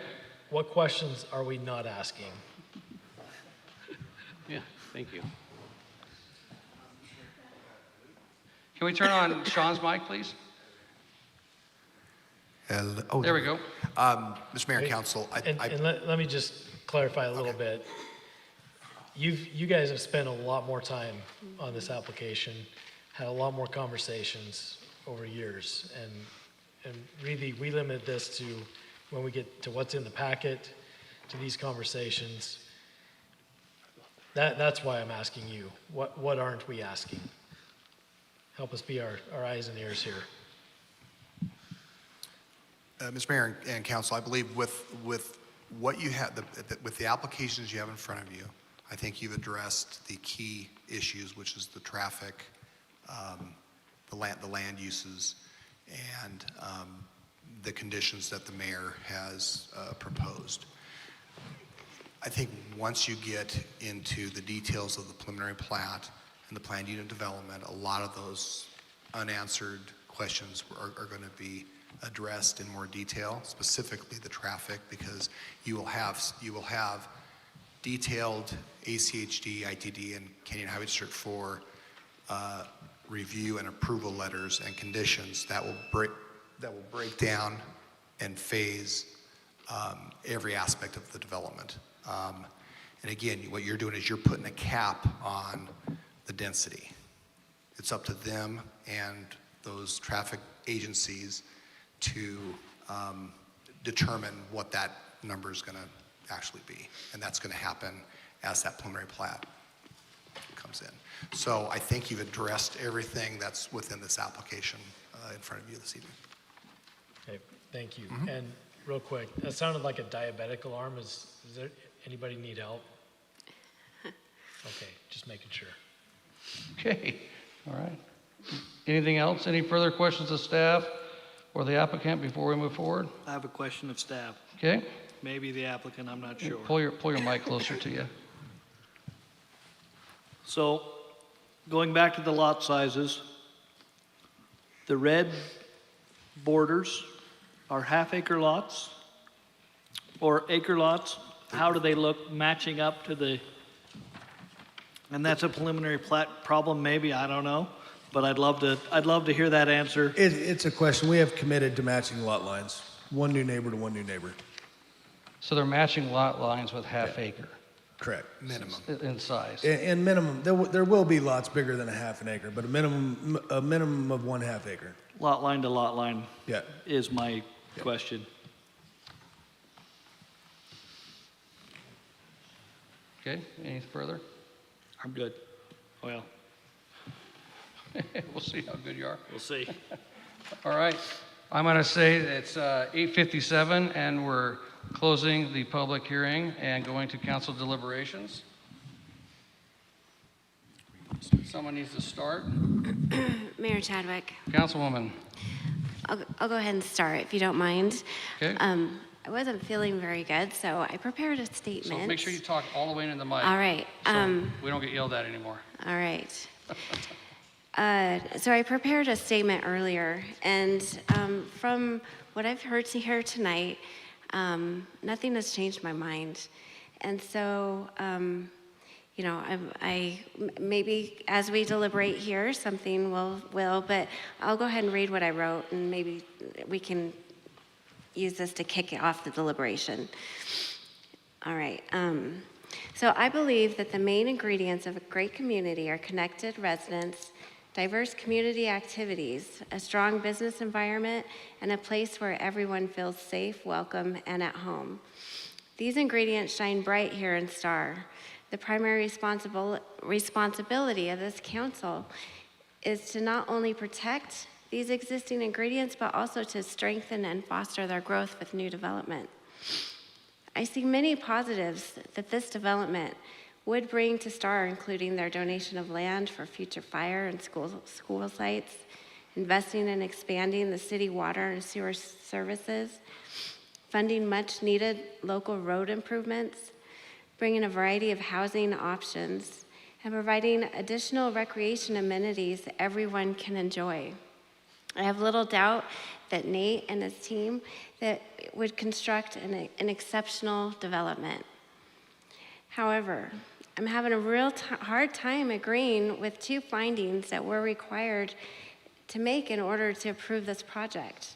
The first is that, I'm going to quote, so the map amendment shall not result in an adverse impact upon the delivery of services by any political subdivision providing public services within the city, including but not limited to school districts. In my opinion, this statement means other agencies that provide a service to the residents of Star must be able to continue their current level of service if this application is approved. This project clearly creates a need to build and expand roads, which has a lot of hurdles to clear. But it also creates a need to build a new school building. This is a hurdle I don't see jumping because they would be constructed, the schools would have to be constructed by taxpayer funds, which voters have to approve. And there's no guarantee in that. Without some sort of guarantee that a school will be built, I can't say that this development would not have an negative impact on schools alone, along with other things. The second finding I'm having trouble with is that the annexation let me start over. The second finding I am having trouble with is to find that the annexation is in the best interest of Star. When I look at this application, I'm not convinced that approving it would be in the best interest of Star. I don't believe we're ready for a development of this size and scope. I also think that besides significantly impacting the way of life for Hillsdale residents, the addition of this development would put a significant strain on the current residents and city services.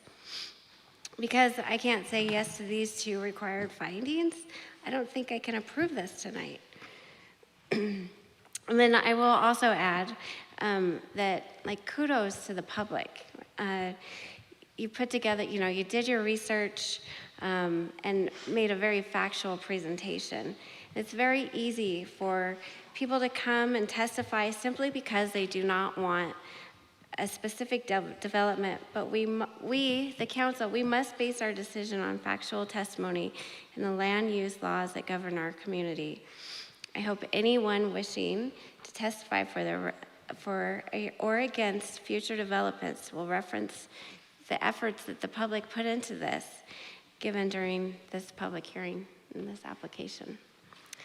That is all. Thank you. Okay, anybody else? Mayor Chadwick, Councilman Nielsen. Councilwoman Solomon, can we Yeah. have some discussion Yep. around that? So I just want to understand a little bit better your concern about impacts to schools. No guarantee that a school will be built, right?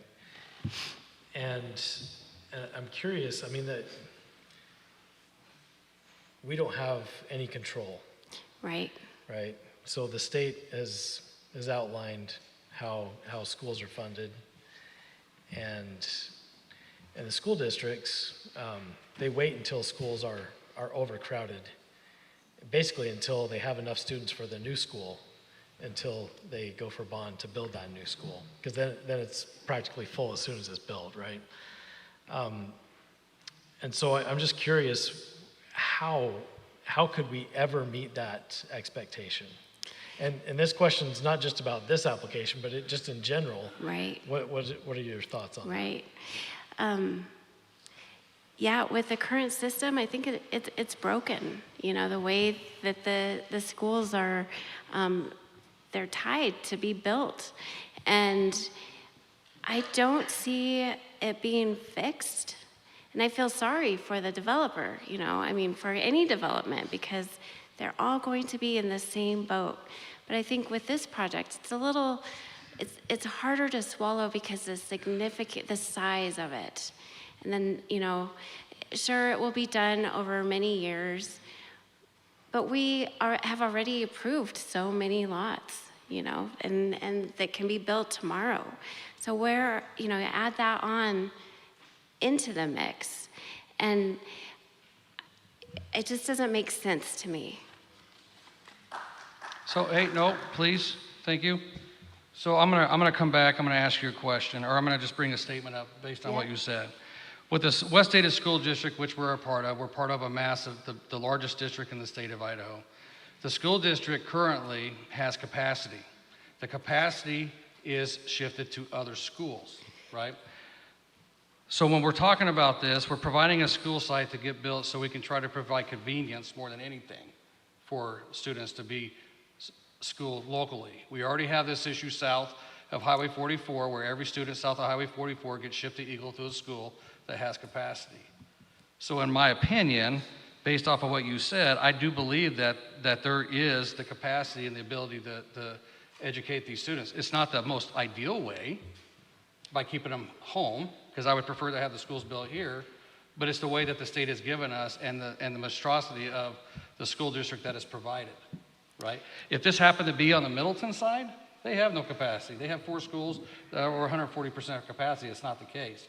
The West Ada side, there is capacity available for that. So I just want to make sure that was out there. Yeah, as well in Mayor our Chadwick. discussion. And I understand that we do, you know, the school district, you know, one school gets full, and so, okay, let's change the boundaries and shift them around. The kids in Heron River, they're going to Eagle Elementary School. Yep. And, you know, the Star Elementary is, maybe a mile away? And I guess I have a hard time, you know, I just don't think that that's the community that we want to live in, you know, that we're just, our kids are going to school all over the place, and I understand that that's the solution and we have to work within it, but I can't agree with it. Okay. And I that's fine. can't continue to support it. And you're entitled to your opinion on that. That's absolutely right. Okay. Any further discussion? Come on, discussion, motion, something? You're looking at me. Because you grab your microphone. So Yeah, Councilman well- Hershey.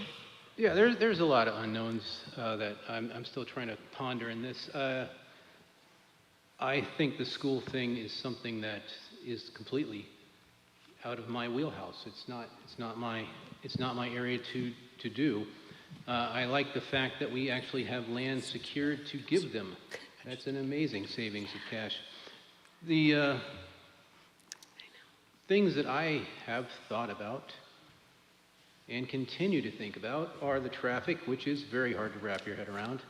However, I do like the fact that it's extremely limited to what they can do at any one time, and a traffic impact has to be done specifically for every single plat that comes before us.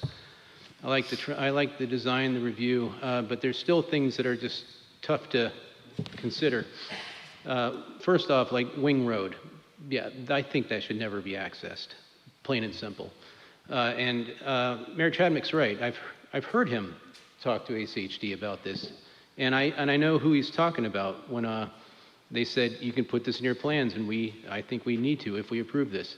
Here's something that I do think about, and it stems from an article I read a while back, and it had nothing to do with this until I made the connection. But what happens if we say no? Does this just go away? It doesn't. I can tell you it will not just go away. It doesn't mean it's going to come back to us, but it's not going to go away. And that concerns me because I read an article about Ada County, make sure I'm not pissing off the lawyer. But I read an article about the county approving a development of much considerably larger size than this that had been rejected by Boise and rejected by CUNA. And it was passed by them. Even with their objections stated, it was passed. And that's something that concerns me because growth is inevitable. You know how I know? I'm here. I came here for a job. It was not this one.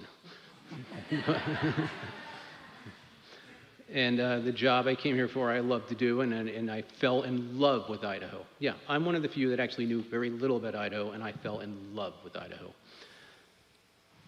But I still have thoughts and concerns about traffic. The buffering that's been offered is something I asked for. The density reduction has, in spirit, been met to an extremely close level that I requested. It's only a few houses off of actually where I penned it on the 8th. But there's just a lot that I'm still trying to process with it. I wish it was just literally a golf course and nothing else. That would be a lot easier on me. But it has all the other that goes with it. And when we annex this in, we don't annex in just a golf course that isn't started. We would annex in the potential of 1,000 houses and 770 something acres. And so I believe the school thing is actually not a concern in my world. I believe they've done this many, many times, and the dedication of the land is not a problem. I think the upfront need for the police is very important, but it is very tricky. And if this is approved tonight, the only thing that could happen is a golf course. Everything else would have to come right back here, where once again it would be dictated, and it would also have a much more considerable impact on the traffic because it would be very specific to location. That's where my brain is. Okay. Any further discussion? Mr. Mayor. Councilman Wheelock. I also wrote a response after, and I came to this meeting undecided tonight. Still, I'm in the middle of my fence. But I don't know whether to go forward or not. I'm still deciding and have listened to all the testimony. But after the public testimony, I went home and reviewed all the public input, and I wanted to share my thoughts on the public testimony and where we're coming from as a city council. So bear with me while I read my little piece of the pie. I want to share my star ties. I personally have watched the change from growing, thriving farming to growing, thriving community. I signed the city's incorporation document more than 25 years ago and have farmed more than 100 acres in a year personally. I still own more than 95% of the Star residents, and my family settled eastern Idaho in the 1890s. I still have major ties to that side of the state also.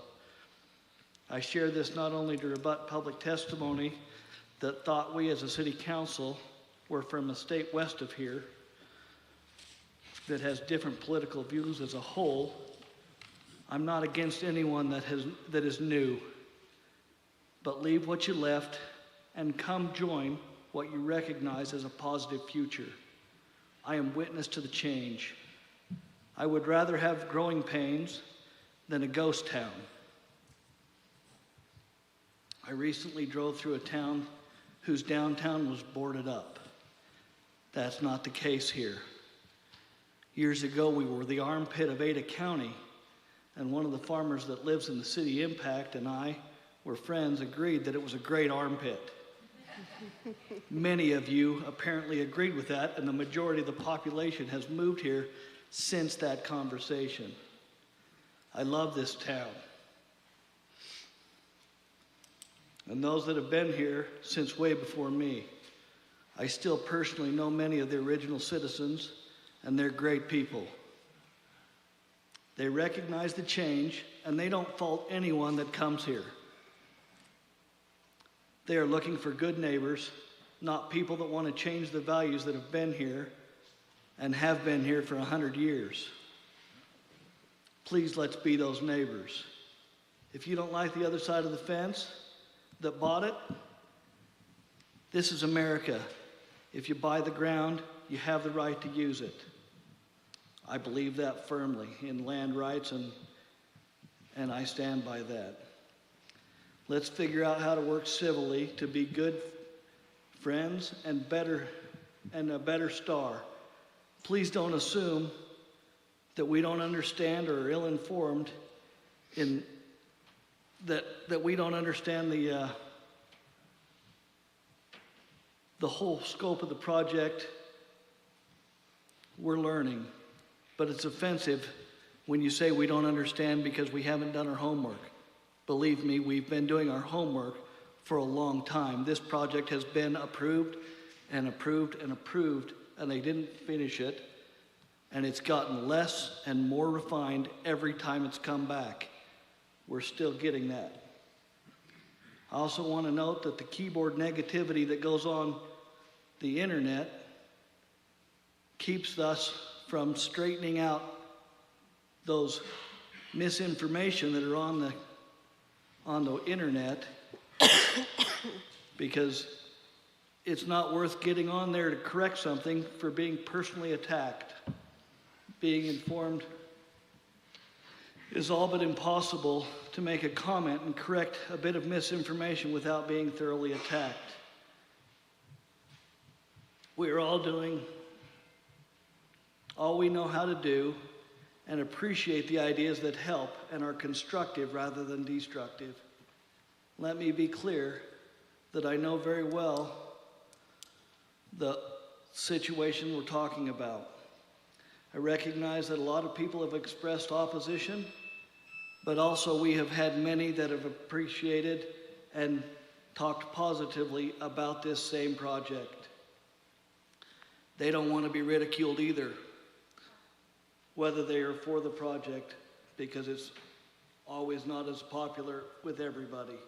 And you generally feel very strongly if you're not for it, you're very, very against it. This area has been approved with way more houses than we're discussing tonight, and it has been headed in the correct direction every application and in every council meeting that I've watched in the 5 or 8 years that this has been going on. 8 years that it's been going on. I don't know whether I'm for it or against it. I think it's getting better each discussion, but each discussion is getting harder. I know that. That's my thoughts. Okay, any further comments or motions? Councilman Nielsen? Thank you. You know, I really appreciate the comments of my colleagues here, and you know, Councilman Wheelock, I hear a lot of emotion in what you read, and appreciate where you're coming from and the perspective that you have on the town of Star and you know how we got here tonight. And Councilwoman Salmonson as well, your passionate plea for let's fix the process. I've mentioned House Bill 389 here tonight. It just doesn't limit our ability to collect taxes. What it does is it limits the ability for growth to pay for itself. And I've watched Mayor Chadwick absolutely go to the mat with the full support of this council, with the state of Idaho, with all the agencies involved, even with the political organizations like the Building Contractors Association, to get them on board with the challenges that bill places upon the cities of Idaho, and find ways to mitigate it, so that here in Star, where we've been the #1 percentage-wise growing city in the United States for over a year. I don't know if we're still there right now, but it was that case for well over a year. And the struggle is real. And I've watched this man and this council band together, and wonderful people in the agencies and and the organizations in our community to face the challenges, not just House Bill 389. That one, I mean, that's not just an accidental shot to the foot. That's a shotgun and intentional. And I want that to be heard loud and clear by people of Star, because our state politicians don't get it. And they're putting unnecessary restrictions for political purposes in place that really, really hurt the people of the state of Idaho. The way that schools are funded hurts the state of Idaho, in my opinion. But it's also one of the reasons why we're such a fiscally conservative state, because we don't go out and build a school until we got enough students to fill it. It just puts a lot of pain into the system and a lot of suffering. Same with the roads. We don't build roads until we've got cars to fill them to capacity. It puts a lot of pain and suffering into the system. I happen to believe there are better ways, but I don't see that this body here tonight, as part of this application, has a way to deal with that pain or a way to affect it. The purpose that we're gathered here tonight is really to sit in judgment on the applicant's right to use the property that Councilman Wheelock pointed out, that it's their right to use. Does it match up with the plans of the city of Star? Does it fit with the zoning ordinances that we have? And in this case, because it's an annexation, we've got a lot of leeway as a city council. And the real question is, do we feel like this is in the best interest of the city of Star long term, to annex this property, to have it develop the way that it's being proposed, and what does that prepare us for? As I, again, reflect on the testimony, I'd like to share a few thoughts. You know, the project has gone from pretty high density years ago down to just under 1.4 density per acre, units per acre. Now, if the golf course wasn't there and you still put 1.4 density out there, things would be spread out a little bit more, but you'd still have same number of units. Statistics show that from our highway districts, that the more sprawl you get, actually the higher number of trips. You get more vehicles per lot, you get more trips per lot.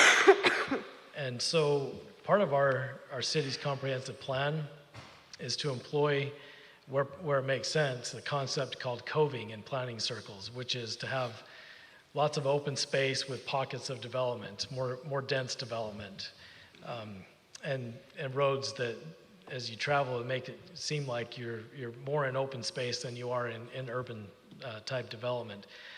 I see that as one of the positives of this particular application. We've got a ton of open space, and yeah, it's a golf course, but you know, my experience, golf courses grow up to be real nice open space.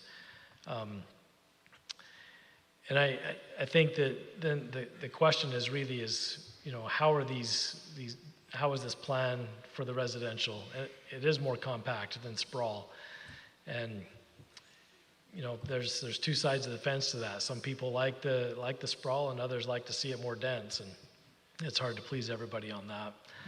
I don't believe that Wing Road is a good idea to connect. So I'm with the mayor and his request to have that part of the development agreement. I agree with the Councilman Hershey that this property will develop at some point in time. It's likely that when that happens, it'll be R1 to R2, and this is right in the middle of that. And so then the question is it good for the city of Star that we bring this property under planning and plan for it according to our ordinances, to have consistent and regulated development as we grow as a city, or not? You know, our traffic agencies are tasked by law to condition the highway needs upon each project as phases are prepared and development plans are made.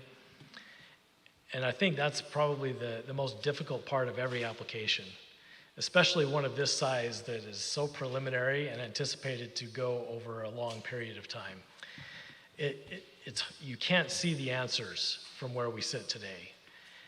And that's one of the reasons why at City Hall in the council chambers, we have up on the wall behind us the slogan, to hold the vision and trust the process.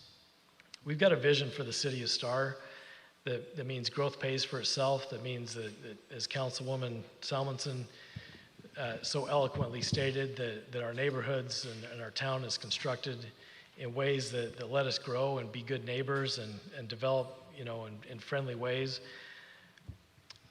And yet, part of that process is we have to put a lot of trust in our partner agencies like ACHD and ITD and Canyon Highway District. We've got to put a lot of trust in even in the state laws that allow the city to be created and sometimes negatively affect us, that overall and over time that things will work out, that cooler heads prevail, that common sense eventually prevails. And so trusting that process is something that I've had to learn to do over the last several years that I've served on the council. And I get it that from where many of you are sitting, it's hard to see that, and it's even harder to understand it.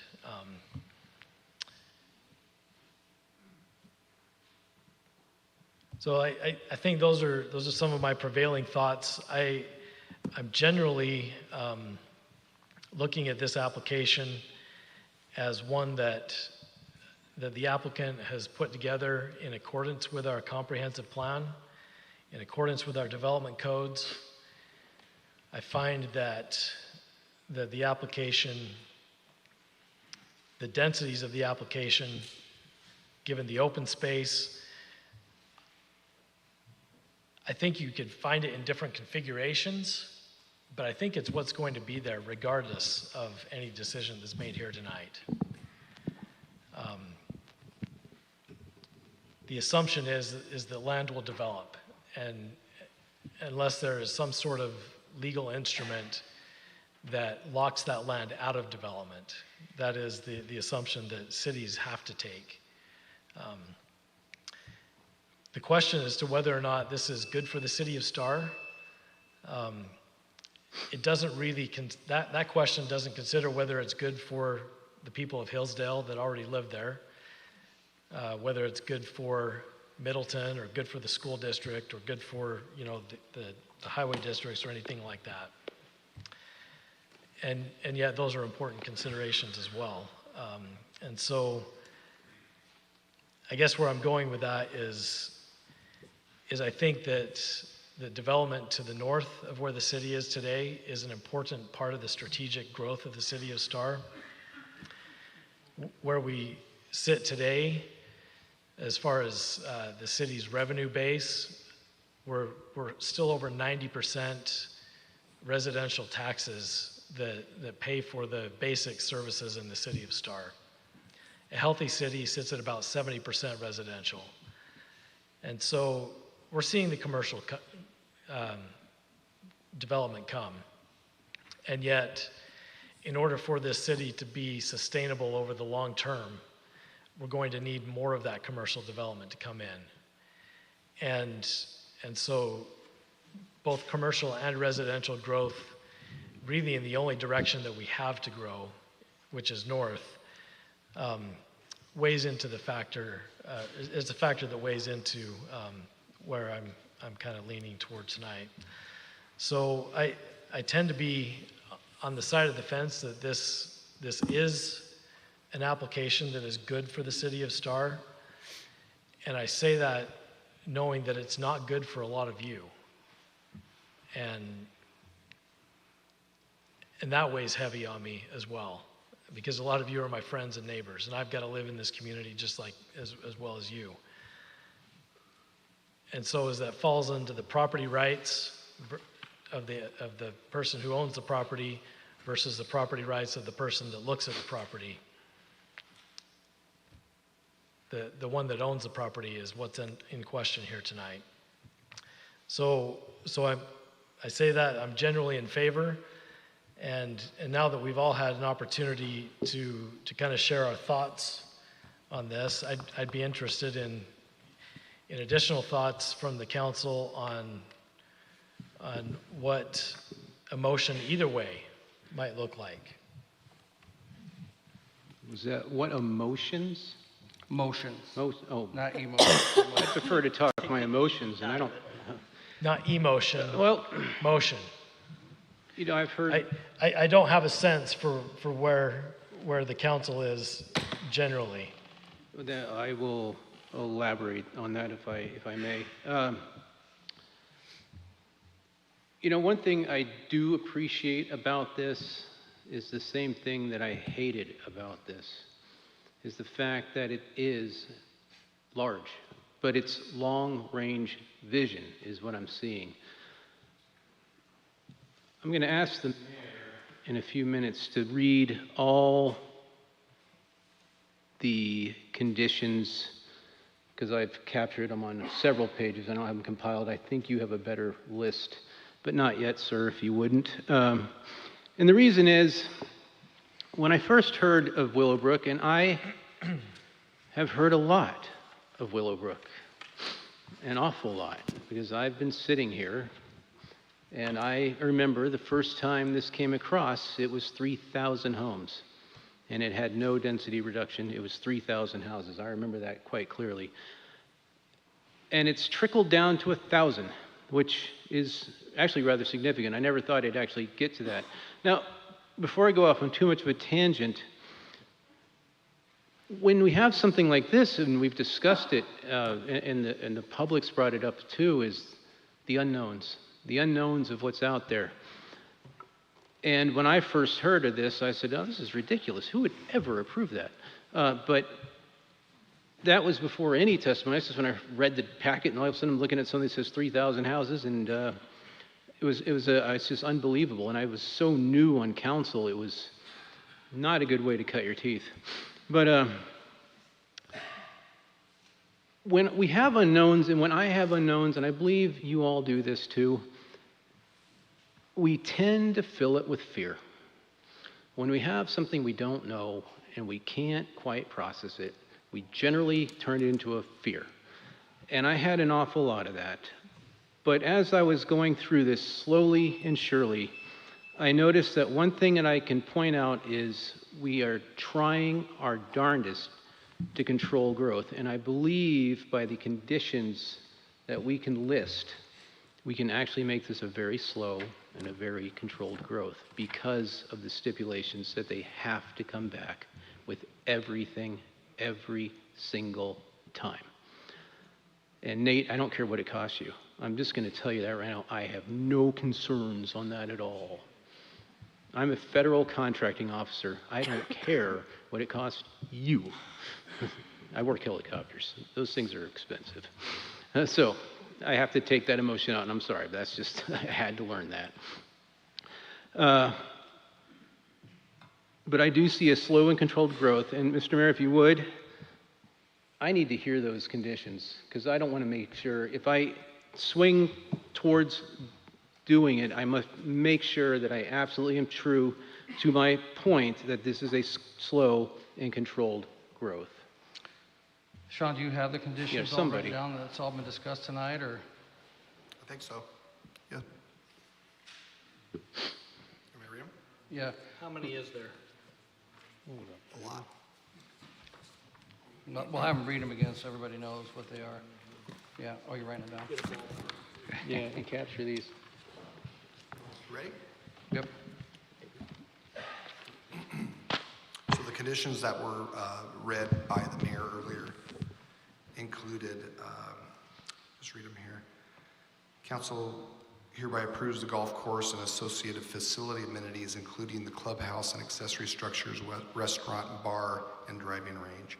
Prior to approval of any additional commercial uses, the applicant shall submit and receive approval of a planned unit development and preliminary plat. This approval shall be part of a new public hearing through the City Council. Next one is the golf course shall be hooked onto Star Sewer and Water District reclaimed water for application to the course within, I believe that was modified At the time of availability from the golf, or from the sewer and water. at the time of the availability by the Star Sewer and Water District to provide that reclaimed water. All golf course details shall be receive further review and approval through the design review committee. The architecture of the clubhouse and restaurant shall meet current city design review standards. The applicant shall provide a minimum 10-acre public school site and a future fire station site within the development. The applicant shall work with the Star Fire District on the location of the station. The fire station site and school site shall be deeded to the appropriate agency with the first phase of the residential development. The development shall meet all requirements of the Star Fire District and Star Sewer and Water District. The application shall adopt all recommended conditions of approval from ITD, ACHD, and Canyon Highway District.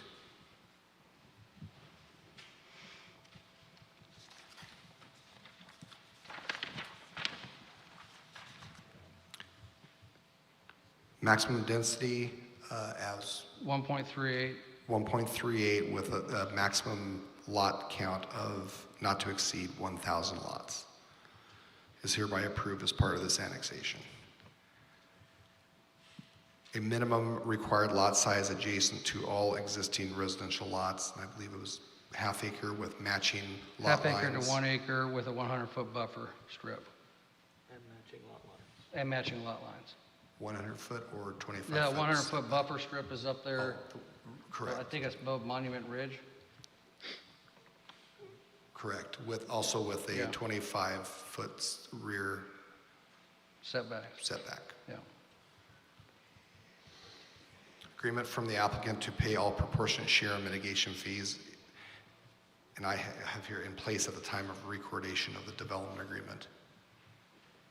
Well, which includes the $370,000 up front to Yeah, I'll be get that. subtracted from the total. Okay. This includes IT proportionate share, Star Fire District mitigation fees, and Star Police mitigation fees, with the addition of the one-time $375,000 upfront. 370. 370 upfront mitigation fee that will be credited back to the total. total. The development agreement will be revisited during the preliminary plat and planned unit development in order to update or add any new conditions of approval that may be required by the City Council or other reviewing agencies. Wing Road will not be connected to the development from Beacon Light Road. And the final one is a traffic signal light at Highway 44 and Canada Road, shall be constructed by the applicant prior to the first day of operation of the golf course and facilities. A latecomers agreement shall be entered between the applicant and the city for future reimbursement. And then, let me just look at my notes here. Driving range hours will be dawn to dusk with no lighting. Dark Sky Initiative with, Dark Sky Initiative for downward lighting with soffit lights within the residential structures. and a fiber connection. I'm working on it. Oh, you're not there yet, sorry.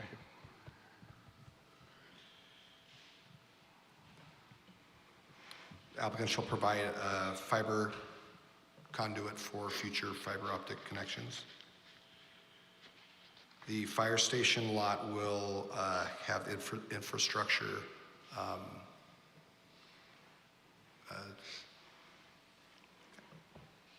run to it. And I don't have a timing on that, but I'm assuming it'd be as part of the development of that phase of the development. There'll be no rock crushing on the site unless a future conditional use permit is approved by the council. That's it.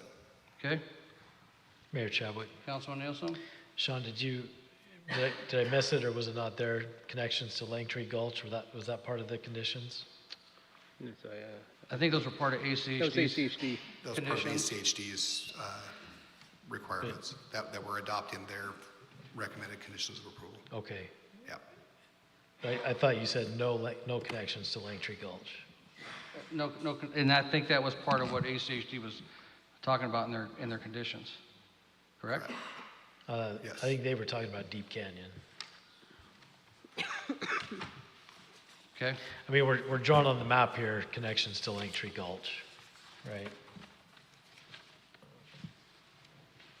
and I think part of that was working with fire and them on emergency access. Okay, so we're not applying any additional conditions other than what Other than the traffic wing- other- agencies, and The wing road was wing an road. additional condition, that, yeah, but on Lake Tree Gulch. right. Okay, good. So, Mayor, we also, from the last hearing, we also discussed that a sound barrier berm and visual barrier would be constructed along the driving range. Okay, I think that was the only one that I had noted from the previous hearing.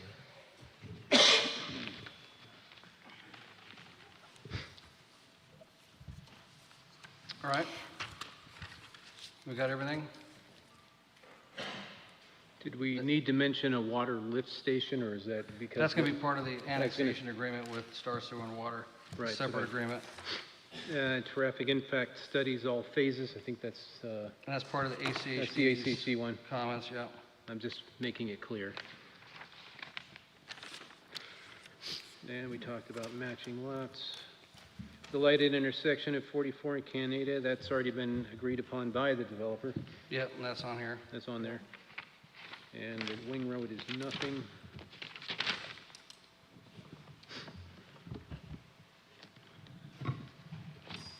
Okay, does that answer your question, Councilman Hershey? Yes, it does. Like I said, I truly believe that growth happens and it's inevitable. But where we can help is mitigating the risk. And these conditions are by far greater than any conditions I believe I've ever seen on an application. And they should be. They should be. I realize that there's never making everybody happy. That's an illusion you better get out of your head. Hey! Go ahead. Oh, all right. Well, it just goes to my point. I said you're not going to make everybody happy. And however, it's the risk that we have to assume, and when we assume it, we have to recognize it, identify it, and work to mitigate it. I believe by these processes we have in place, after all I've heard and all I've recorded, I believe we do have the ability to control this in a nice, slow, steady method. And to the point where Councilwoman Salmonson, I believe it's slow enough and steady enough to where we could help mitigate the schools as well. Okay, you got a motion? Mayor No, Chadwick. There's Council- still more Mind if I deliberation to add, ask. Councilman, Councilwoman? yeah, can I add a couple of things? Sure.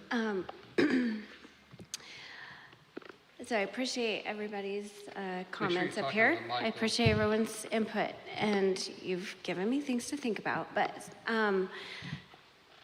I still, I think that ACHD and our road situation is very similar to the process or the problem that we have with our school system. I think that a lot of the problems that we are feeling today is a result of, growth that has happened over the last 5 years, and ACHD has not, we stood up here, we approved these projects, but ACHD at some point they say we're going to make these, whatever the load is that they're going to, the street will need to be widened. We're not seeing that happening. And so my fear is that is going to continue. And, until I see some sort of, improvement there, I can't believe it. It will happen. So I just want to add that. And then with the conditions, I think we want to include in our conditions that if there's public pathways that they need to be, or if there's pathways that they all need to be public with a public easement, solid surface, and then with a safe route to school. So with the Star Middle School, that was not put in. And I think, if we have the site, we can plan for a safe route to school. We'll figure out where the funding comes from, if it's a developer, if it's, whoever. But we need to have that in the condition, I think. Okay, I agree with that statement. okay. Any further comments, motions? Mr. Mayor, Councilman Wheelock? how do we address the Canada 38% proportionate share to move that forward?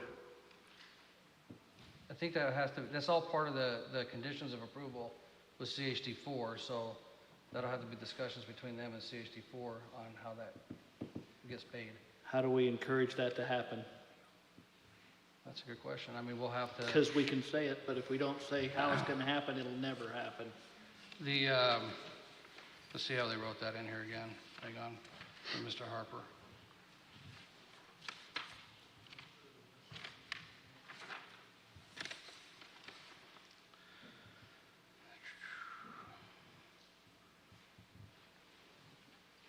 So this is how we make this happen. Basically what they're saying is we have to reclassify that segment from the collector of the minor arterial. So we're gonna have to do that, reclassify the road, right? The segment is included in the Mid-Star CIP with partial mitigation, a full three-lane section. CHD4 recommends the city require a proportionate share contribution from the development, 30% of the total traffic of 2045 for costs of additional right-of-way and travel. I mean, if we're adopting their conditions in our thing, then it's going to be up to them to satisfy this with CHD4 before they can move forward. Am I correct? Yes. Huh? Yes. Yes. Okay. We don't have a mechanism in place with the highway district to collect anything outside of their MPI fees. So that's going to have to be done with CHD4 directly.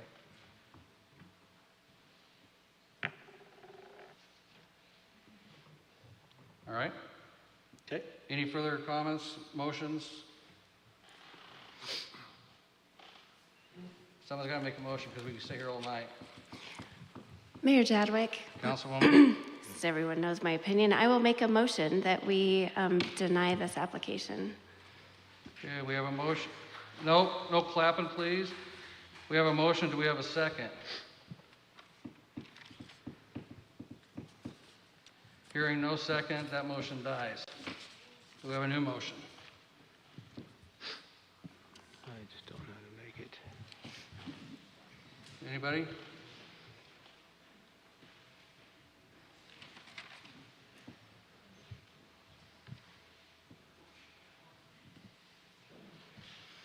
Hang on. You got a motion, Councilman Nielsen? Not yet. Not yet.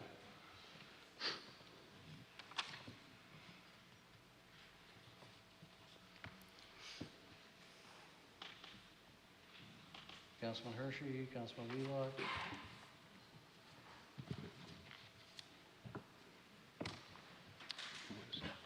Councilman Hershey gave me the finger to wait. One, I said, give me a second. Give you a second. Not the other finger. No.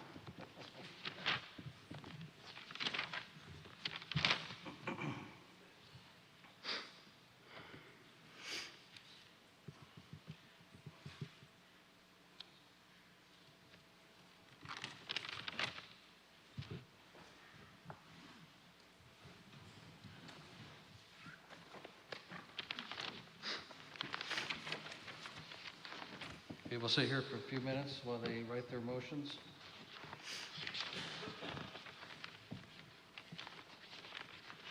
There's a silence making you nervous. It's the silence, yeah.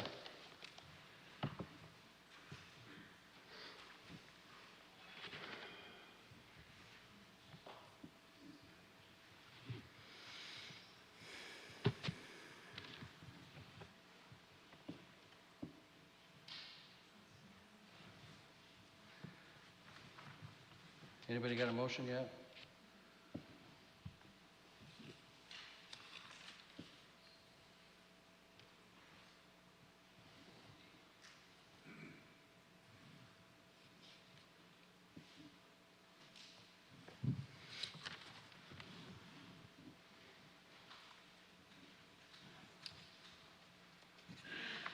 Okay. Someone please provide a motion, one way or the other. There's no maybe. Hang on. We had one way and no one went with it, so Yeah. we need a different motion. We could do, okay, let's do a, There's a lot to consider. in the okay, motion. so then let's do we're gonna take a recess till 9:55 for you to collect your thoughts. That's 7 minutes. Okay? Is that right?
We're going to call the Star City Council meeting back to order. It's 9:55.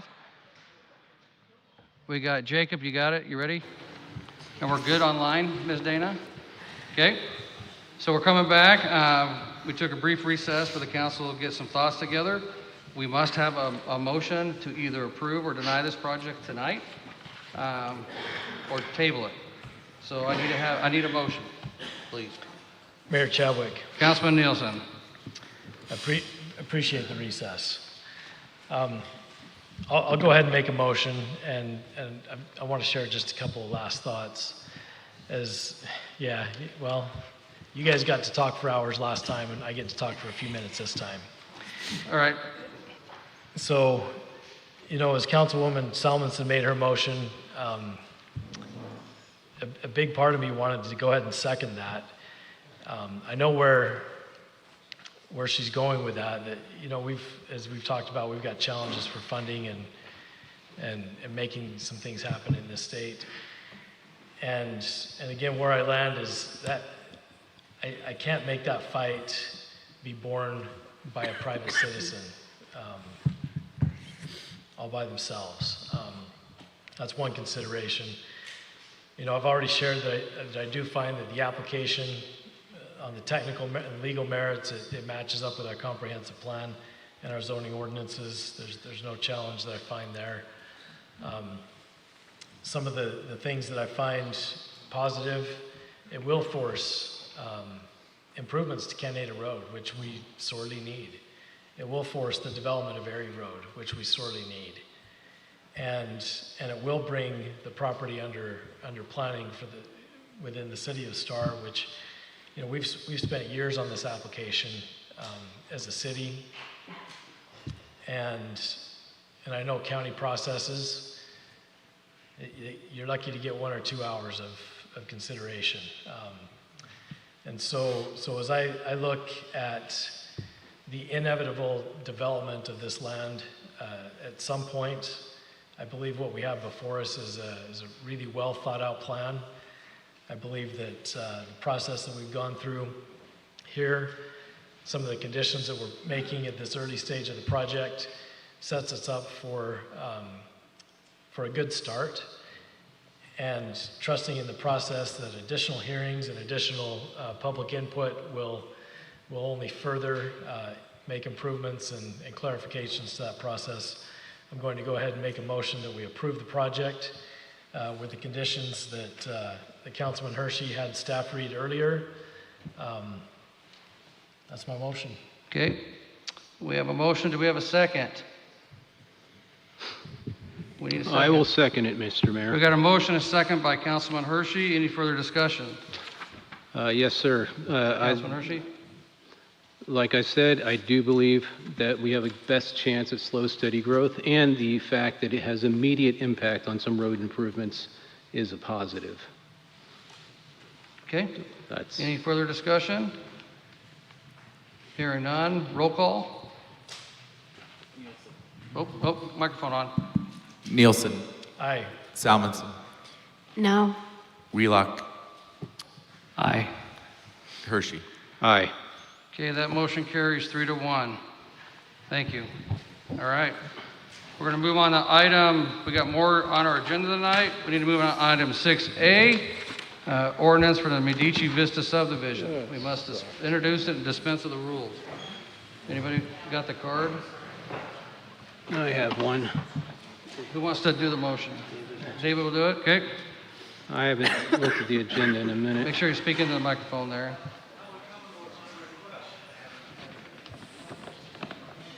Oh, let's see. Hey, please, folks, wait for your conversations till out in the hallway. Thank you. Yes, Mr. Mayor, I move that pursuant to Idaho Code. Oh, Mr. Mayor, I move that we introduce ordinance number 3792023, Medici Vista subdivision, and I move that pursuant to Idaho Code section 50-902, the rule requiring ordinance to be read on 3 different days with 1 reading to be in full be dispensed with, and that ordinance number 3792023 be considered after reading once by title only. Okay, we have a motion. Do we have a second? Second. We have a motion and a second. Any further discussion? Hearing none, roll call. Nielsen, Aye. Salmonson, Aye. Wheelock, Aye. and Hershey. Aye. Okay, that motion carries. Thank you. Do you want to approve the motion? Oh, shoot, sorry. I mean, the ordinance? Yes, Mr. Mayor, I move that we approve ordinance number 3792023, Medici Vista subdivision and ordinance annexing, excuse me, an ordinance annexing to the city of Star certain real property located in the unincorporated area of Ada County, Idaho, more specifically located at 4401 North Pollard Lane in Star, Idaho, Ada County parcels S0333212580 and contiguous to the city of Star. The property is owned by Bruce A. Bent, establishing a zoning classification of the annexed property as residential with the development agreement R1/DA of approximately 13.13 acres. Directing that certified copies of this ordinance be filed as provided by law, providing for related matters and providing for an effective date. Okay, we have a motion. Do we have a second? Struggling. Second. We have a motion and a second by Councilman Wheelock. Roll call. Nielsen, Aye. Salmonson, Aye. Wheelock, Aye. Hershey. Aye. Okay, that motion carries. On item 6B, ordinance 380-2023, Medici Hills subdivision annexation. Mr. Mayor, Councilman Hershey, sorry. I move to introduce, and I move that pursuant to Idaho Code Section 50-902, we're requiring an ordinance to be read on 3 different days with one reading to be in full, be dispensed with, and that ordinance number 380-2023 be considered after reading by title, be considered after reading once by title only. Okay, we got a motion. We have a second. Second. A motion and a second by Councilman Wheelock. Any further discussion? Hearing none, roll call. Nielsen, Aye. Salmonson, Aye. Wheelock, Aye. Hershey. Aye. Okay, that motion carries. You want to approve the ordinance? Sure. Somebody else want to read it? Mr. Mayor, I move that we approve ordinance number 380-2023 Medici Hills subdivision annexation, an ordinance annexing to the city of Star certain real property located in the unincorporated area of Ada County, Idaho, more specifically located North Highway 16 in Star, Idaho, Ada County parcels S0328346600, and contiguous to the city of Star. The property is owned by Medici Hills Joint Venture, establishing a zoning classification of the annexed property as residential with the development agreement of approximately 48.73 acres, directing that the certified copies of this ordinance be filed as provided by law, providing for related materials and providing an effective date. Related matters. Excuse me, related, yes. Providing for related matters and providing for an effective date. Okay, we got a motion. We have a second. Second. Any further discussion? Mayor Chadwick. Councilman Nielsen? So as Councilman Hershey's reading through that, I'm thinking back to our hearing on this property. And this was the application where they wanted to basically bulldoze the hills, flatten them out and put more houses. Correct. And we had some pretty stringent restrictions on their ability to do that. I don't have the development agreement in front of me. And so I want to ask staff or others who may have recently reviewed that, did that make it into the development agreement? I want to make sure that we're not letting somebody bulldoze hills. Yeah, Mayor Chadwick. Mr. Mayor and council, the motion that the council made was to approve the annexation ordinance, or the annexation, and table the development agreement and preliminary plat. So the preliminary plat will come before this body for approval at a later date, along with the development agreement for conditions and final approval. So we've separated the development agreement out from the annexation ordinance. And staff has made notes of all of those conditions that were put on. Matter of fact, the conditions are on the findings of fact that you guys have already adopted. So those will transfer over to the future development agreement. So I'm going to go, know where you're going with this. So it says in our ordinance with a development agreement, do we need to remove that language? Since the development agreement is coming later?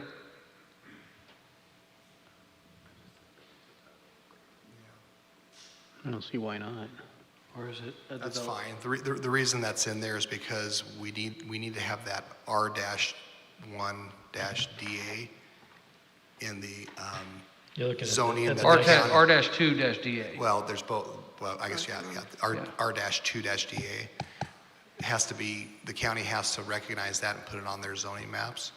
If we don't have the DA next to it, then it's just R-2, and it eliminates that development agreement acknowledgement in that zoning classification. And yet it adopts the development agreement. What you're saying though is that, and I believe I remember this, that yes, the preliminary plat's coming and the development agreement can be modified at that point in time. Correct. So we're gonna have, So I guess you're not adopting the development agreement, we're approving the ordinance with the R-2-DA. we're creating zoning the possibility of a classification. development Yes, agreement that yes. will be created and approved and adopted Correct, later. I just verify from So, council that Mr. Mayor, that's okay. I will amend mine reading. Well, you don't Oh. have to. Chris said we're okay. Oh, I will not do that. Okay, any further discussion? Thank you for that clarification. Yep. Okay, roll call. Nielsen, Aye. Salmonson, Aye. Wheelock, Aye. and Hershey. Aye. All right, that concludes. We're at item 7, adjournment. Thank you for everybody for these long nights on our city council meetings, and thank you LifeSpring Church again for the use of your facility. It's 10:07 and we're adjourned.